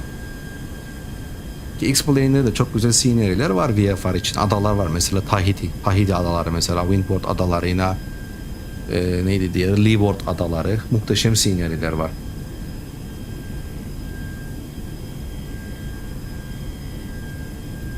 Var Orbix çıkarttı, Jurassic Park var. Panama açıklarında, o büyük okyanus tarafında, Panama Costa Rica açıklarında yapay bir ada yaptılar. Cadet for 320 çalışmalar kaptanım. Şimdi burada ne var? Evet, Top of Descent'e doğru geliyoruz.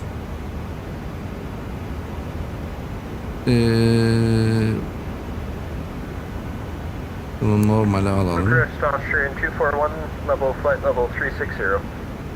Şuradan data'ya gidelim. Pardon, MCDU'ya gidelim. Atsu, AOC, Destination Atis isteyelim. Anatolia 3 Charlie Papa contact Budapest 120.380 bye. Teşekkürler Cadet for 320. Teşekkürler kaptanım. Sağ ol kardeşim. Ben X-Play'ine laf edenleri çok anlayamıyorum. Görselleri gayet güzel. Anatolia 3 Charlie Papa. Anatolia Charlie Papa. Contact Budapest 120.380.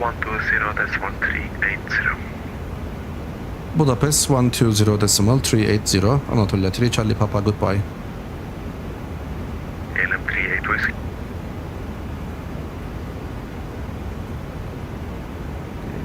Budapest radar, good evening. Anatolia 3 Charlie Papa, inbound Mopuk, flight level 340.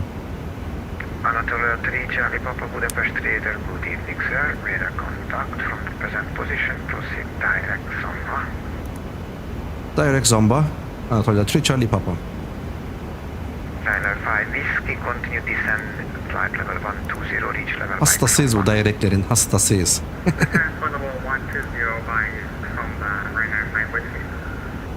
Oo Ergün kaptanım, hoş geldin. Bu arada ben Microsoft Flight Simulator 2020 kullanıyorum. Evet, bugünkü yayında gördüm kaptanım. 2020 idi o da, APM'di.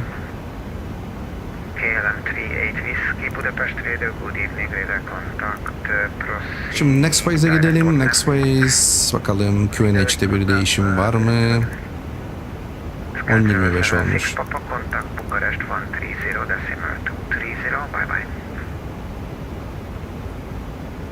130 thank you, bye, Escudero, Dostlar akarsa heyecanlı.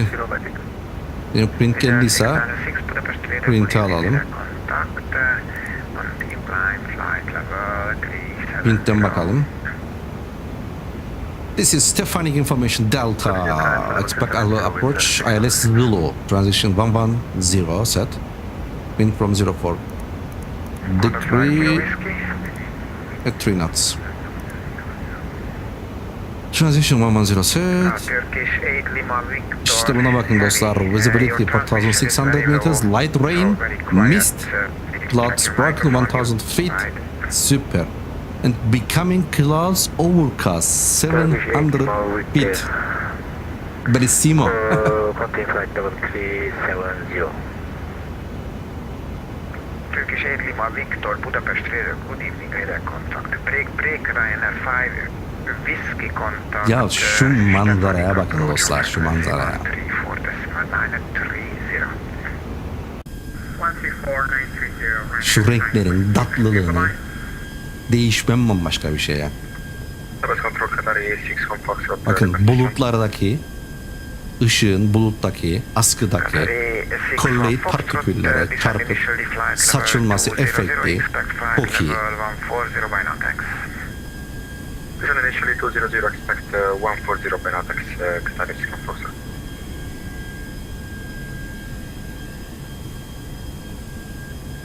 Anatolia 3 Charlie Papa, proceed direct Zomba. Proceed direct Zomba, Anatolia 3 Charlie Papa. Biraz önce git mesajım, Allah Allah. Zaten gidiyoruz. Allah Allah. Need out of cockpit for 2 minutes.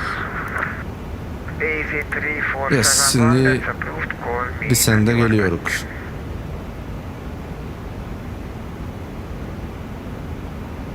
Budapest, hello, Viper 35.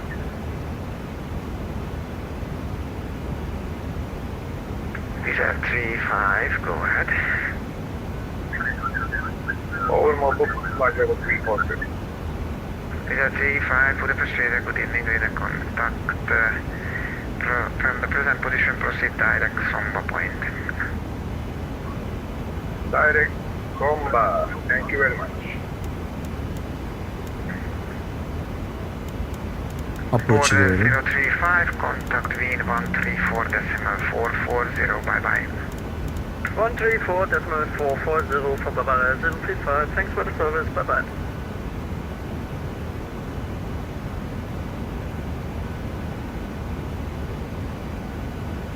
Harika. 906, proceed direct. Impossible. Impossible Lika. Hoş geldin. Buyur explain'e ben davet edeyim. Roger, welcome back, sir. Continue to Litko Point. Correction, Meban. Aliye'den hoş geldin. Teşekkürler. Continue, Meban.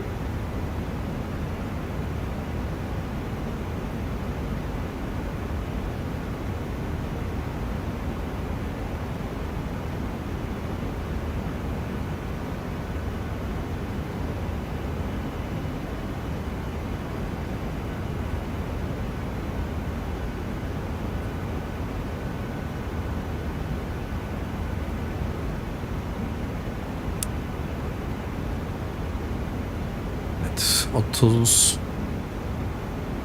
30 mil diyelim, yaklaşık 30 mil geldi.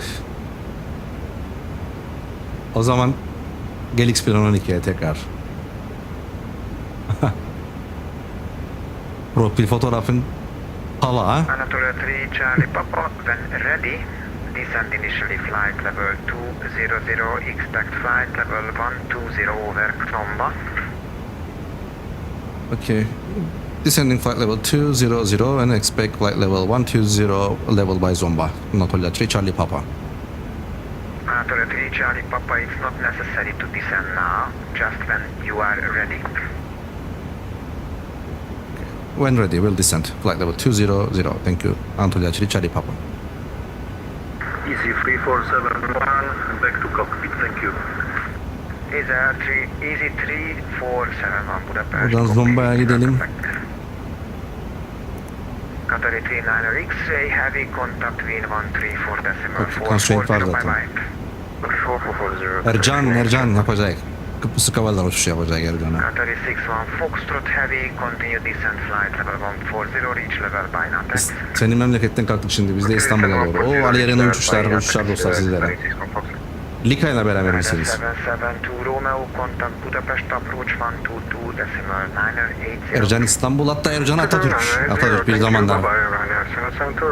Florya üzerinden 05 numaralı piste inmenin tadı yoktur arkadaşlar artık maalesef. Yani İstanbul Airport'a inmek de güzel. Hatta Garaburun sahili tarafından inmek güzel. Ama sıklıkla o taraftan olmuyor tabii. Daha çok Arnavutköy üzerinden oluyor rüzgarlar. Ona uygun.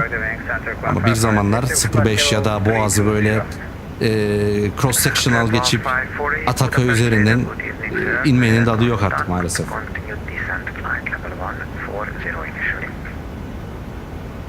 initial center 154. Auto brake'imizi low yapalım. 3-1 pistine ineceğiz. Şuradan airport'a gidelim. Yani muhtemelen dostlar, yani Golf'tan ya da belki Delta'dan çıkarak 2-2 numaralı pisti de kullanabilirik. Bakalım nasıl bir talimat gelecek.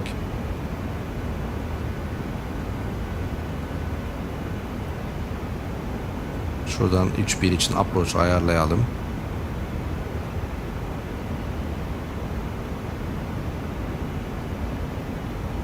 Kaptanım Clyde, hoş geldin. Nasıl geçti yolculuğun? Nasıl geçti yolculuklar? Gördük, paylaştın. Keyifli olmuş.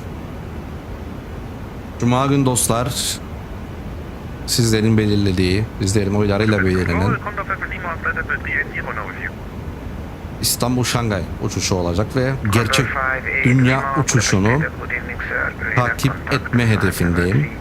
Dolayısıyla çok aksi saatte olacak uçuşun başlangıcı. 21.45 Zulu'da başlayacağız.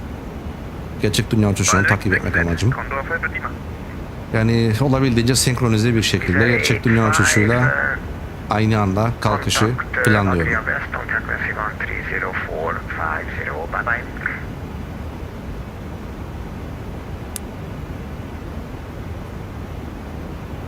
Evet, information Delta'da ilerliyoruz.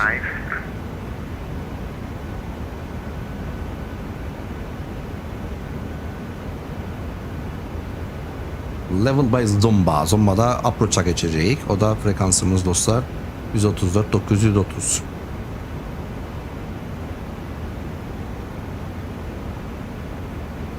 Evet, bence descent'e başlatabiliriz. Descent has been started. Now descending. Handspell signs'ı açalım. On olsun. Anatolia 3 Charlie Papa simülatör saatiyle dostlar 15.02 Zulu'yu bitirdik. 15.03 Zulu içerisindeyiz. İyi geçti kaptanım. 4 bacak. Gerçek dünya uçuşları ha. Gerçek dünya uçuşu tabii bambaşka ya. Bak bak bak. Turkish 9'da Charlie Papa. Çok yakın, çok yakın. Kafa karıştırıcı olabilir. Qatari 61 Foxtrot heavy contact Vienna leader on frequency 134 decimal 675. 134 decimal 675 Qatari 61 Foxtrot, ciao. Gecenin gökyüzünde yarattığı yeni renk desenleriyle uçağımızın kaplama renkleri arasındaki harmoni çok güzel. Tam oturdu böyle. Mükemmel. A-Jet.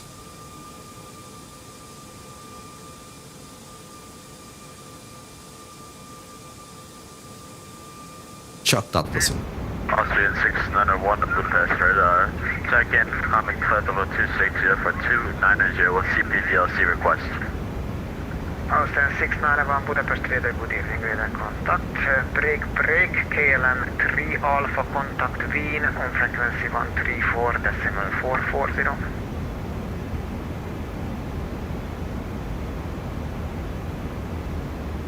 KLM 3 Alpha Heavy contact Wien 134.440.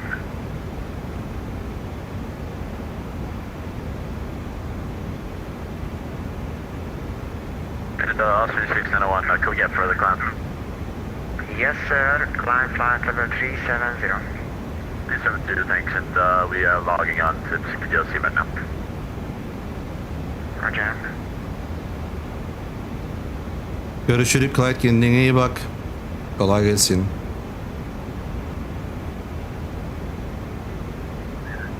Budapest 35, descend initially flight level 200, expect flight level 120 by Xomba. Initial 200, expect flight level 120 by Xomba. 35.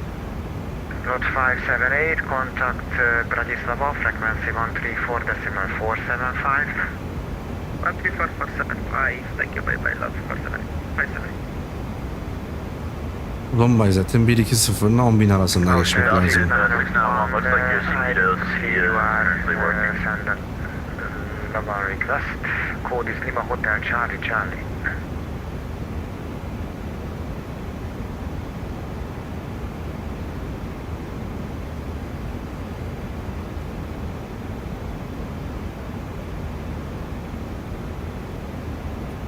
Is 696, contact Bucharest on frequency 132.865. 132.865 with 606. Tomasz, bye-bye. Center 1548, Antürk. contact Budapest Sarı kuyruk. 12980.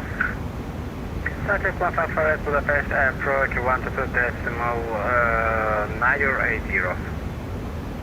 Budapest, good evening. Leipzig, 141 flight level 380. Leipzig 14 Lima Budapest Raider, good evening sir, with a contact, proceed direct Orship.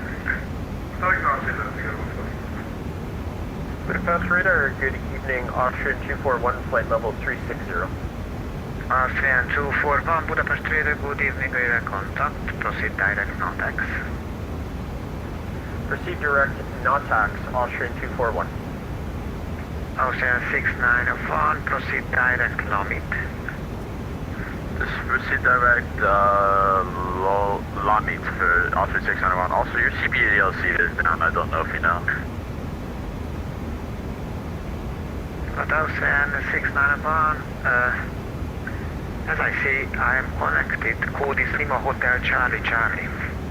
Okay, because your description says Lima Hotel Charlie Whiskey.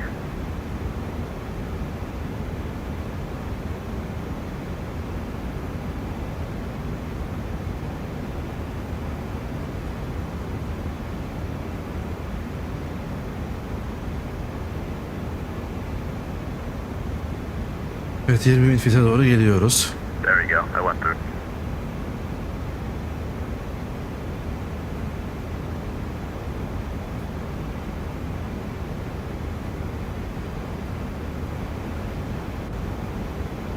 Bakalım ne olacak.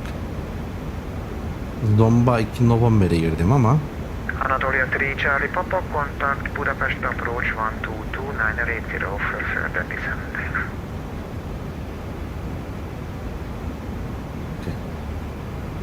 can you say again frequency Anatolia 3 Charlie Papa?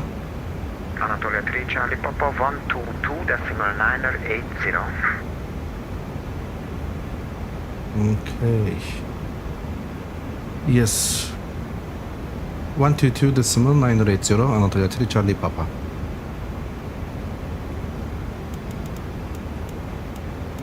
Turkish 8 Lima Victor, heavy contact Bucharest 132.8.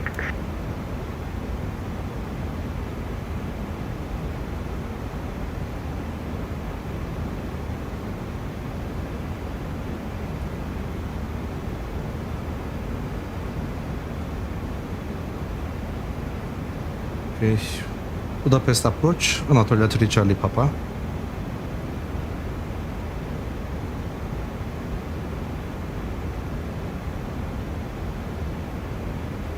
Anatolia 3 Charlie Papa, hello, Budapest approach radar contact, continue descent to flight level reach bike Sombo. Okay. Continue descent flight level 120, level by Zombo, Anatolia 3 Charlie Papa.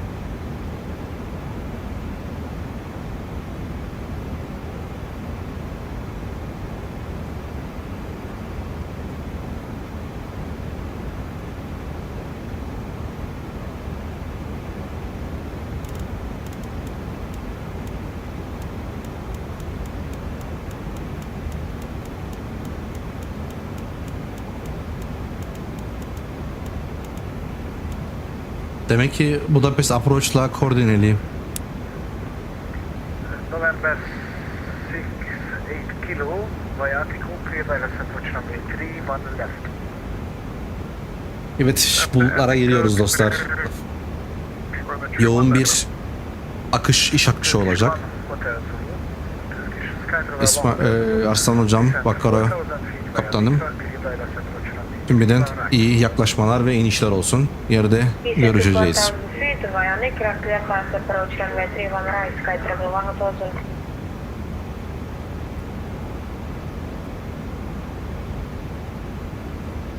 Ryanair 772 Romeo established to your right. Ryanair 772 Romeo, in this case contact air 118715. 18715, thank you very much. 772 Romeo, bye. Bye. Ses biraz derinden gelir. Budapest Hello, descent 35, descending flight level. İşte Wizz Air, Arslan hocanın sesi geldi.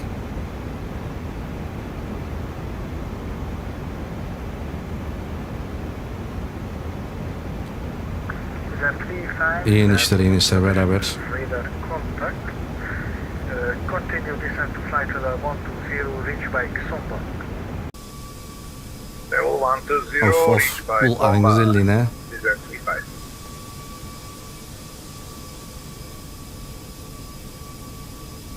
Bu harika.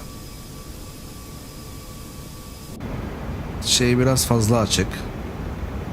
Kabin ışıkları. Serran Papa Golf, proceed direct to Micra and descent altitude 4000 feet. Proceed direct to Nigra, descent 4000 feet, Wizz Air Center. İniş modunu alalım. Scream, Charlie Pop, 150.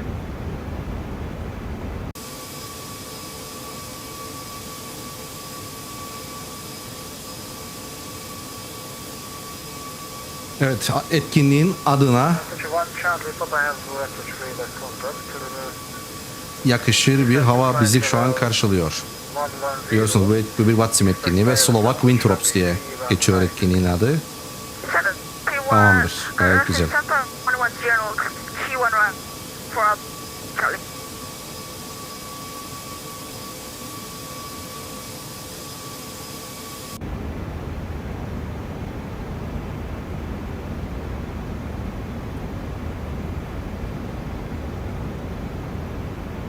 November 6, 8 kilo, contact air 118715.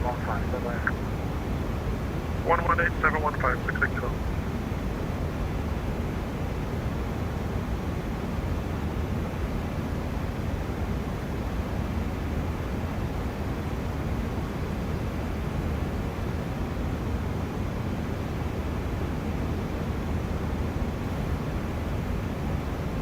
Oh, şuraya bakın, solucan delikleri gibi.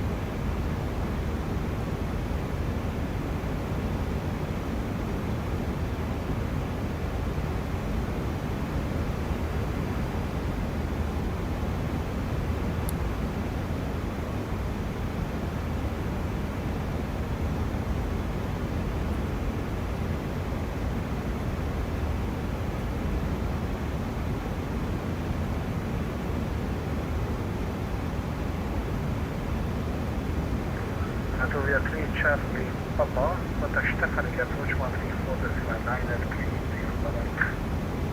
Stefanik approach 134.9 30, Anatolia 3 Charlie Papa, goodbye.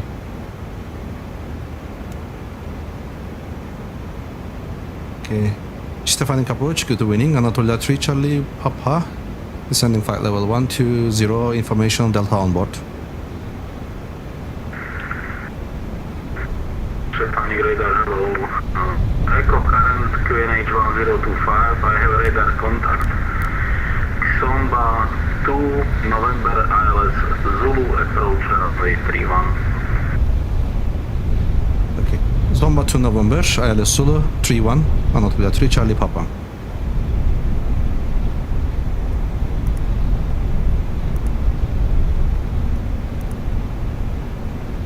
Yes, 2 November, Eclipse, okay, everything is perfecto.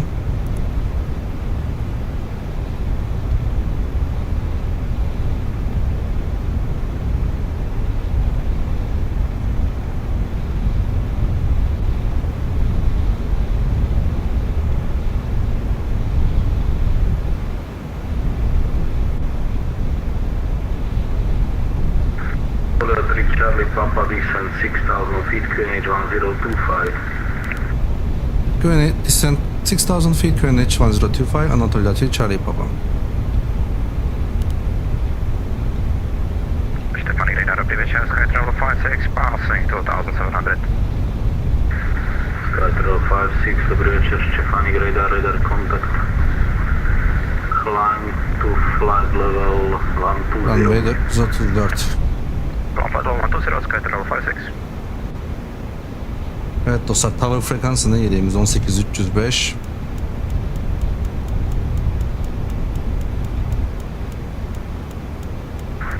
Skytravel 56, direct Oka. Skytravel 56.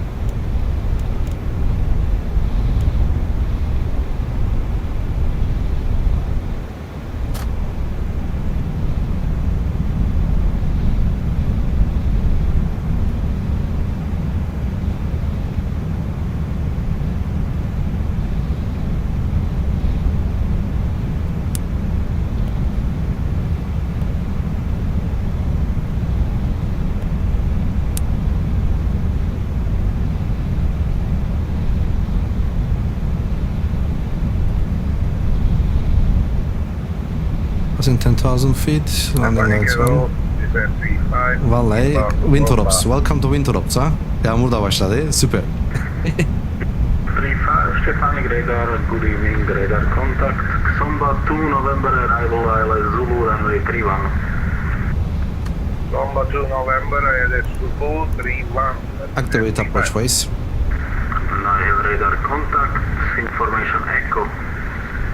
Değerli yolcularımız, son yaklaşma hattına doğru ilerliyoruz. Skytravel 56, contact wind Bu keyifli uçuşun anısına bir beğeni bırakırsanız Air 001 ekibini çok mutlu edersiniz. Kabin ekibi iniş için yerlerinize. Cabin crew prepare for landing. Skytravel 56, secondary frequency please. Frequency 134, 675. 134, 675, left to Skytravel 56.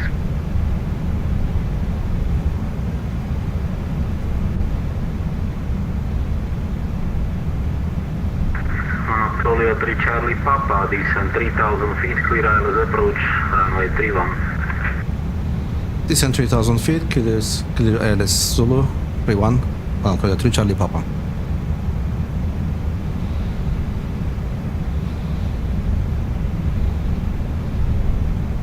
Okay, flop 1.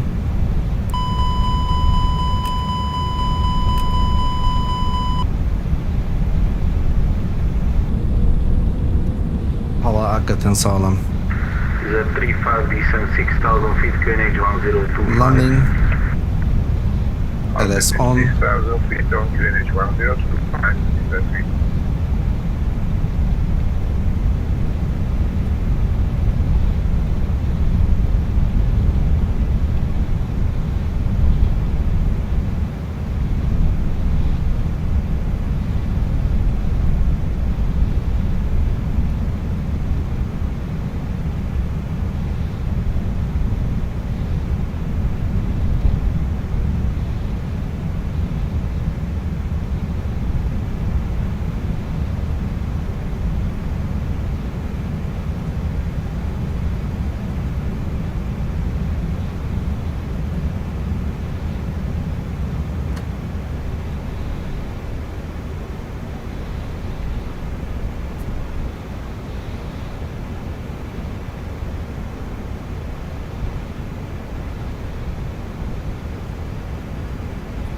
İnişte 1 numarayız. Buradan bakalım.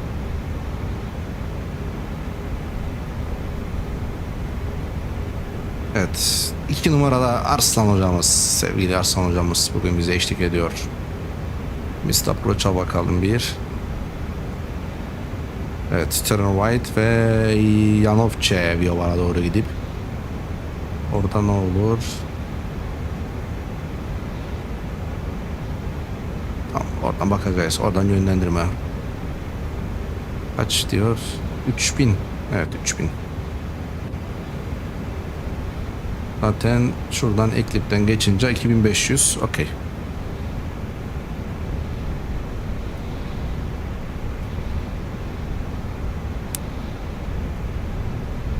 Haydi dostlar iyi inişler olsun. 321. Bizde ND titremiyor, EFP titrer. Süpersin kaptanım. Evet, Localizer'ı aldık. Localizer sinyalini 19.7 milde yakaladık dostlar.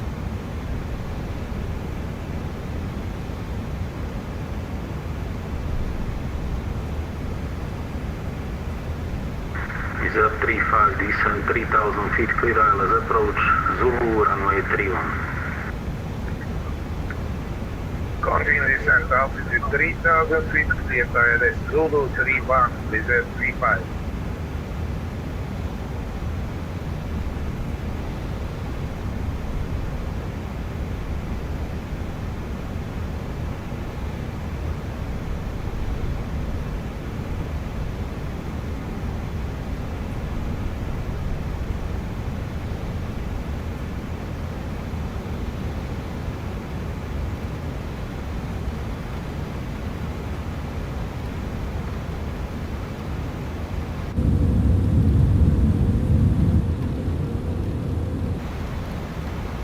Moonlight'ı da açalım.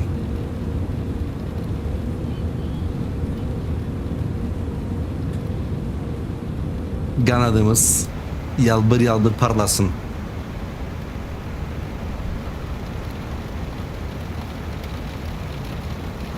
Yağmurun sesi geliyor mu dostlar pencereye çarpan?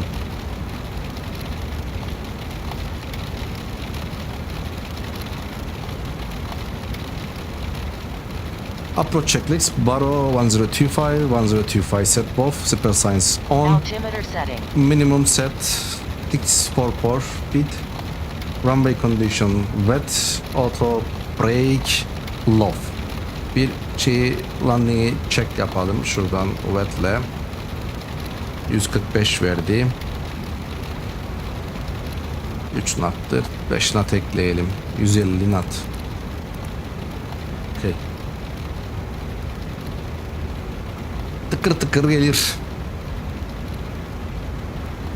Evet, glide slope da oynamaya başladı. Approach mode is on. Now on localizer. Anatolia 3 Charlie Papa, localizer captured runway 31, 10 miles. Anatolia 3 Charlie Papa, contact tower, Stefanik Tower 118.305, bye bye. Stefanik Tower 118.305, Anatolia 3 Charlie Papa, goodbye.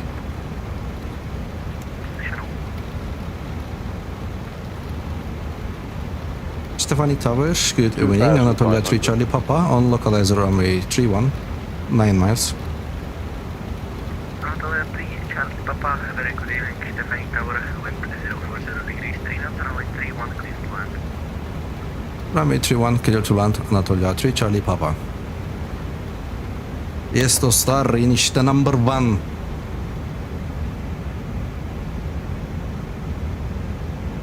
Glide slope.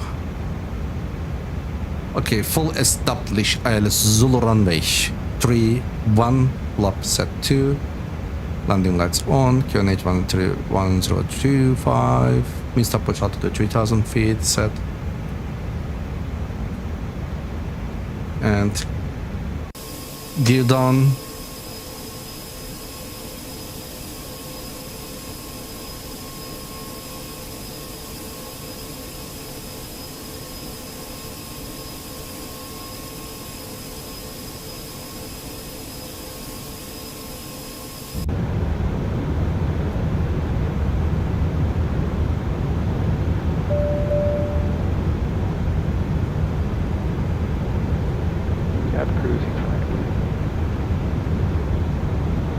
Spoilersamt.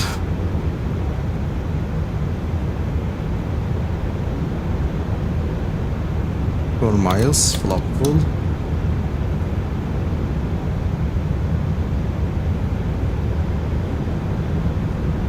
Ground'u da ayarlayalım 129-105.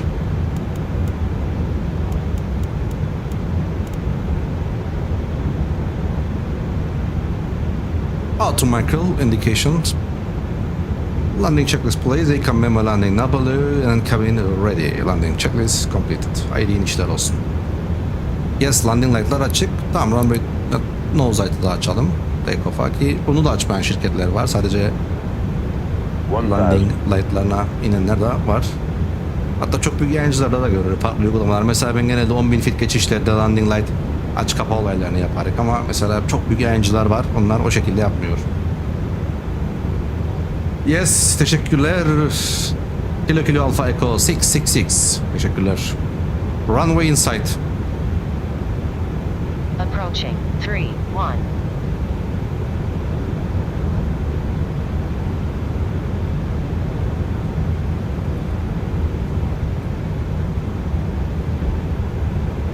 My airplane. 500. 2 knotlu kuyruk rüzgarımız var. 400. Land.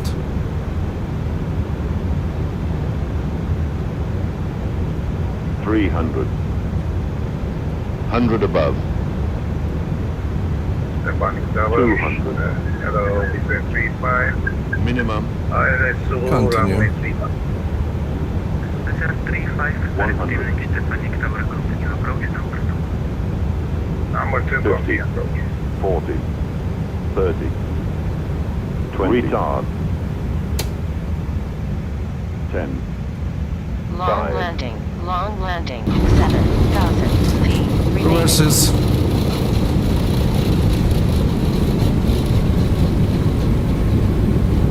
Diesel, auto brake low.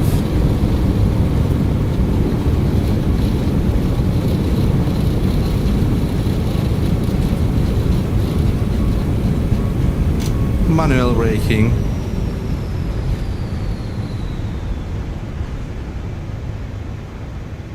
Yes, welcome, welcome. Ladies and gentlemen, welcome to your destination. For your safety and comfort, please remain seated secure. Yes. Seatbelt fastened onto the captain turn off the fasten seatbelt sign. This will Okay.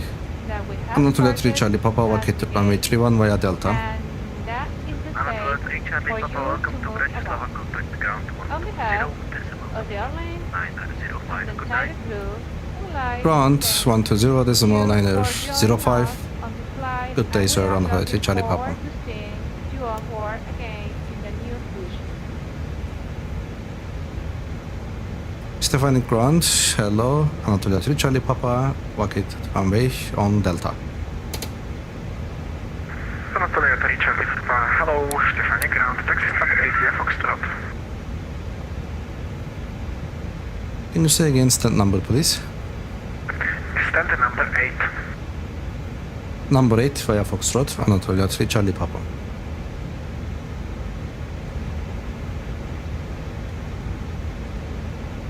Şimdi dostlar burada şöyle yapalım. IFR high. Yes. Şimdi buradan Foxtrot'tan tamam sağdan dönüyoruz. Okay. Flapları full yapalım. Man clear yapalım. Ground descent. Brake fanlarımızı açalım. Kabini ışıklandıralım. Nose light'ı taksiye alalım. Strobe light'ımızı kapatalım. APU master switch'imizi açalım. Ve işte muhteşem Stefan. Flight director'ları kapatalım. Constraint'leri. Okay. Haydi inişler olsun kaptanım. Bekliyoruz. Evet, welcome to Stefanik.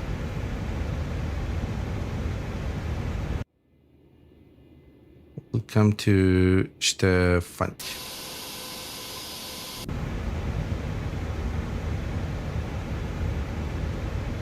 Veya Foxtrot stand number 8 dedi bize ama bakalım buradan.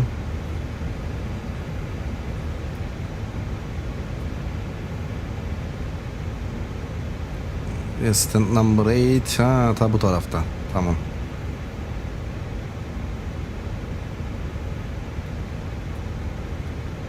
Okey.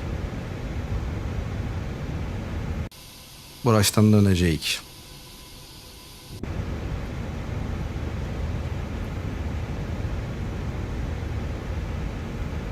Stand number 8.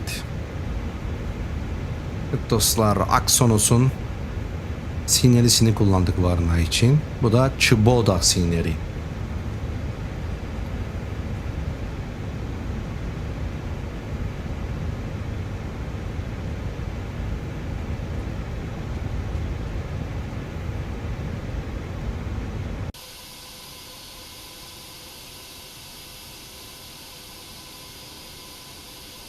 Kule nasıl?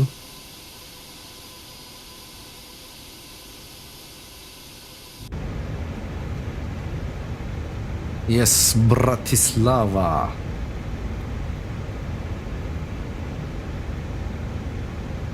Datlı kelimesi az kalır be kaptanım. Daha başka bir kelime bulmak lazım.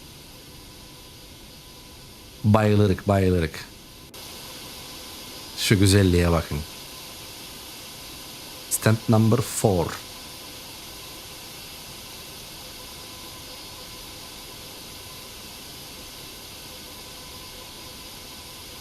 Stand number 5.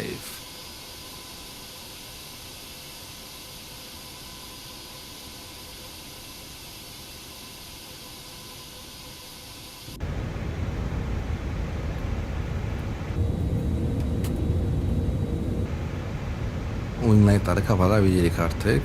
APU ateşleyelim.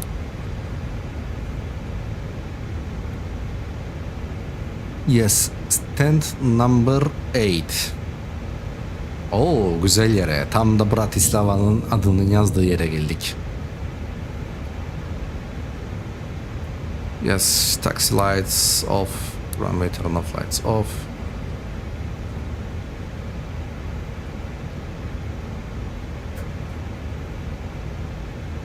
Stand number 8.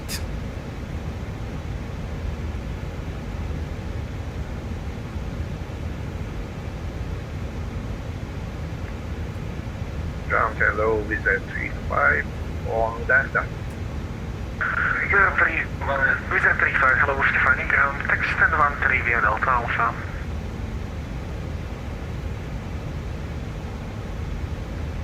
One three via Delta Alpha, visit 35. Park brake set.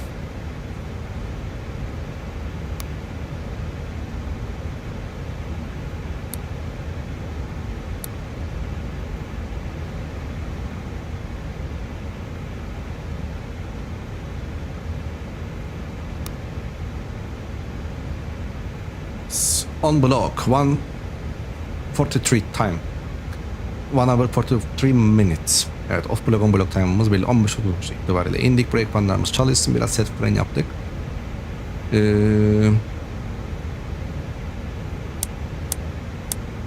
Weather trim'imizi de sıfırlayalım. APU devredeydi. Okey, motor kapatabilirik.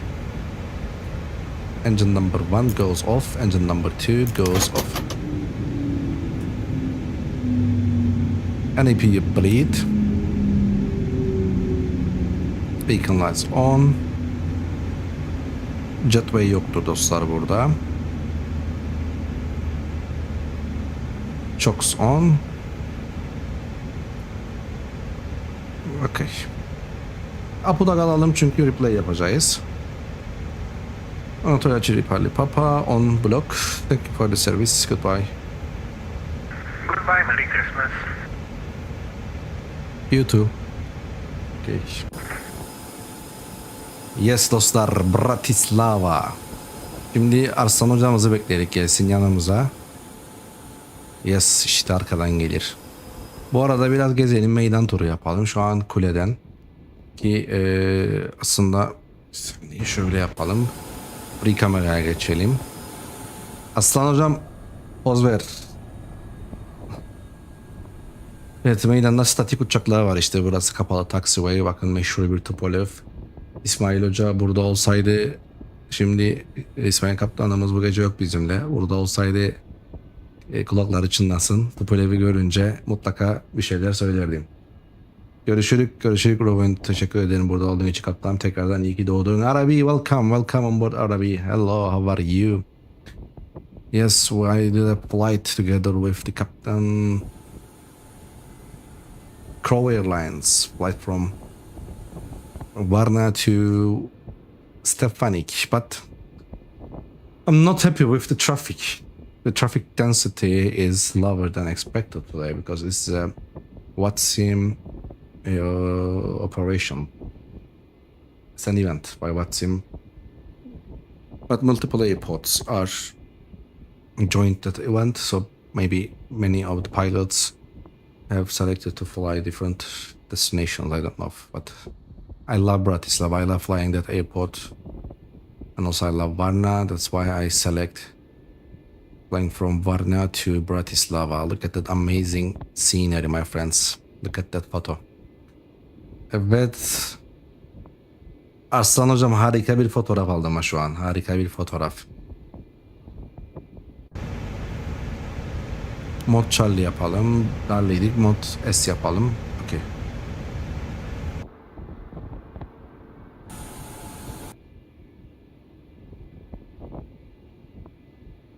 Meydanı şöyle bir gezelim. Pis başları. Oh, çok güzel. Oh, bunu da sevdim. Bol bol fotoğraf çekelim şu an. Bu şehir manzarası, tabii hava kapalı olduğu için çok bir şey göremiyoruz. Oo, harika manzaralar.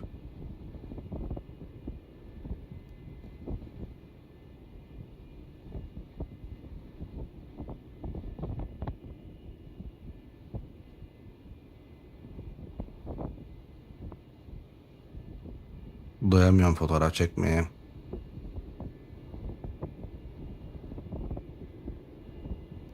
Evet, bu da terminalin dışı, park alanı.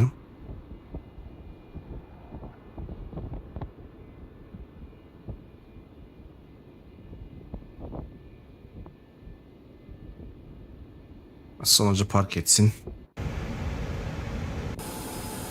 Sonra replay'imizi yapıp yayını kapatacağız.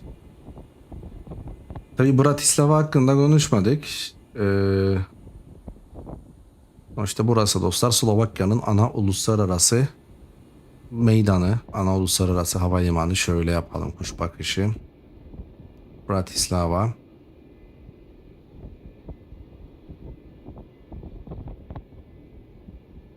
Şehir merkezinin yaklaşık 9 kilometre kuzeydoğusunda yer alır. Havalimanı General Milan Rastislav Stefanik'in adını almış. Aynı zamanda Viyana ve komşu bölgeler için de düşük maliyetli bir alternatif olarak da hizmet vermektedir. Viyana'ya çok yakın dostlar. Viyana Uluslararası Havalimanı'na sadece 49 kilometre uzaklıkta. Kıbrıs'ı bilenler için sadece Lefkoşa ve Mausa kadar bir mesafede. Modern bir gördüğümüz Saykiv'in çok severim. Siz de görüyorsunuz dostlar. 2012'de tamamen tek bir terminal hem geliş hem de gidişlere hizmet vermektedir. İki tane dik pistler birbirini kesen 0422 ve 1331. Ki biz de 31'e indik bugün. Özellikle 31'de kategori 3A yaklaşma ve iniş için de uygundur. Bu ekipmanlarla donatılmıştır. Büyük uçaklara uygun bir pist değil yani 380, 747, 800 gibi. Ama bunun dışındaki birçok uçak için rahatlıkla operasyon yapılabilecek bir pist.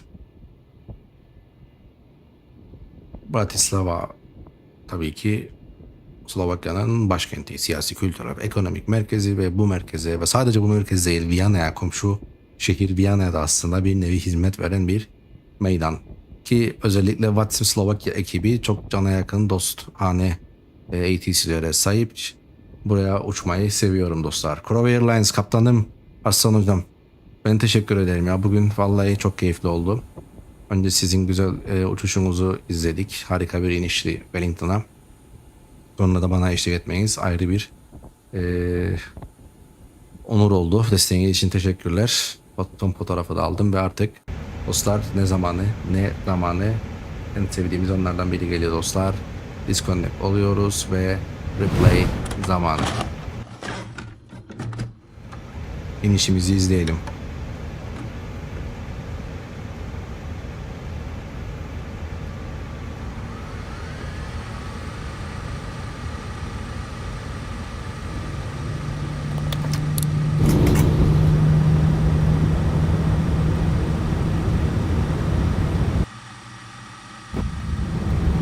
$500, $400,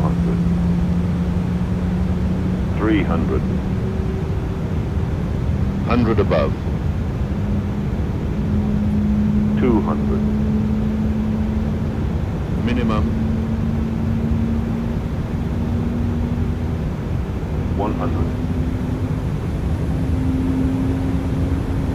$50, $40, $30, $20, 10, 5,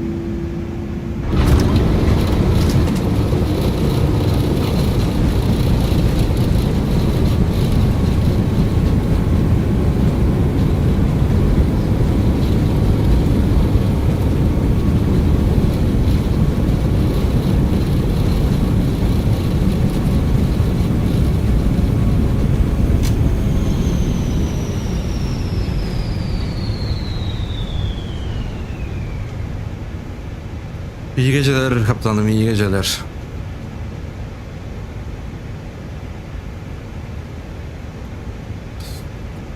Frenleri açılınca biraz drift yaptık.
Evet, bunu hallettik.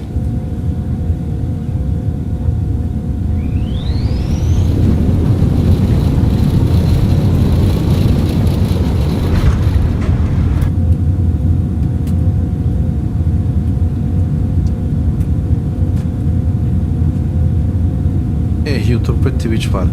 Twitch'ten de biraz daha akıcı gidiyor.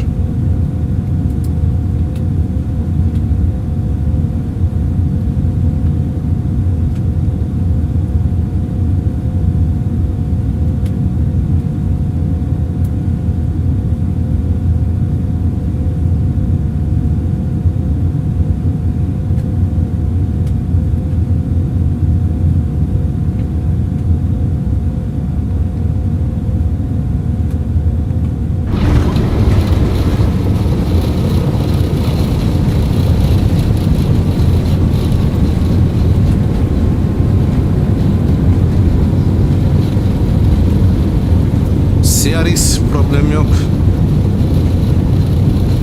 YouTube'da öyle kısa kısa özetini geçebilin. Başka seferi inşallah. Hoş geldin bu arada. Keyifler nasıl? Her şey yolundadır umarım.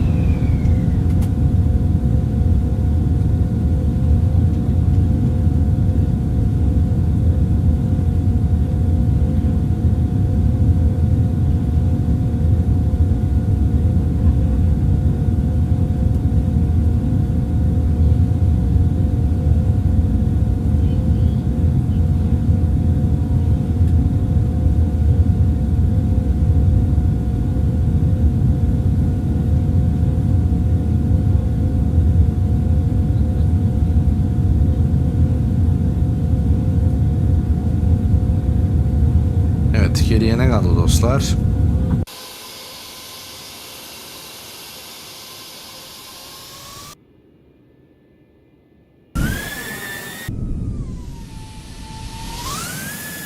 Dış çekimimiz kaldı. Bir de bunu izleyelim ve yayını kapatalım. Şimdi bu kulaklarımız bayram etsin. Birazcık sesi ateşliyorum.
Çok severim Ciaris. Uçuşlara devam, evet. Yılmadan, bıkmadan.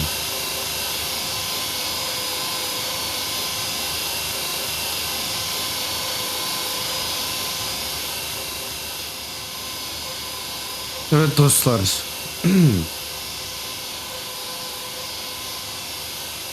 Böylelikle bir yayının daha sonuna geldik. O hüzünlü ana ulaştık. Veda. Sevgili kaptanlar, izleyiciler, Varna'dan kalkıp Vatsin Slovak Winter Operations etkinliğinin sakin trafiğini açtık ve Bratislava'ya vararak uçuşumuzu tamamladık. Bu akşam AJet'in modern renklerini taşıyan ve IAE versiyon 2533 A5 motoruyla güçlendirilmiş Polis Airbus 321-200 uçağımızda Karadeniz'in kadim şehri Varna'dan Slovakya'nın ekonomik ve tarihi başkenti Bratislava'ya ulaştık. Bu operasyonda bize eşlik eden tüm hava trafik kontrolörlerine, benimle birlikte sanal gökyüzünü paylaşan Vakkora 1966 kaptana ve tabii ki yayın boyunca yanımızda olan sizlere çok teşekkür ediyorum. Bir sonraki simülasyon macerasında görüşmek üzere. Hoşça kalın.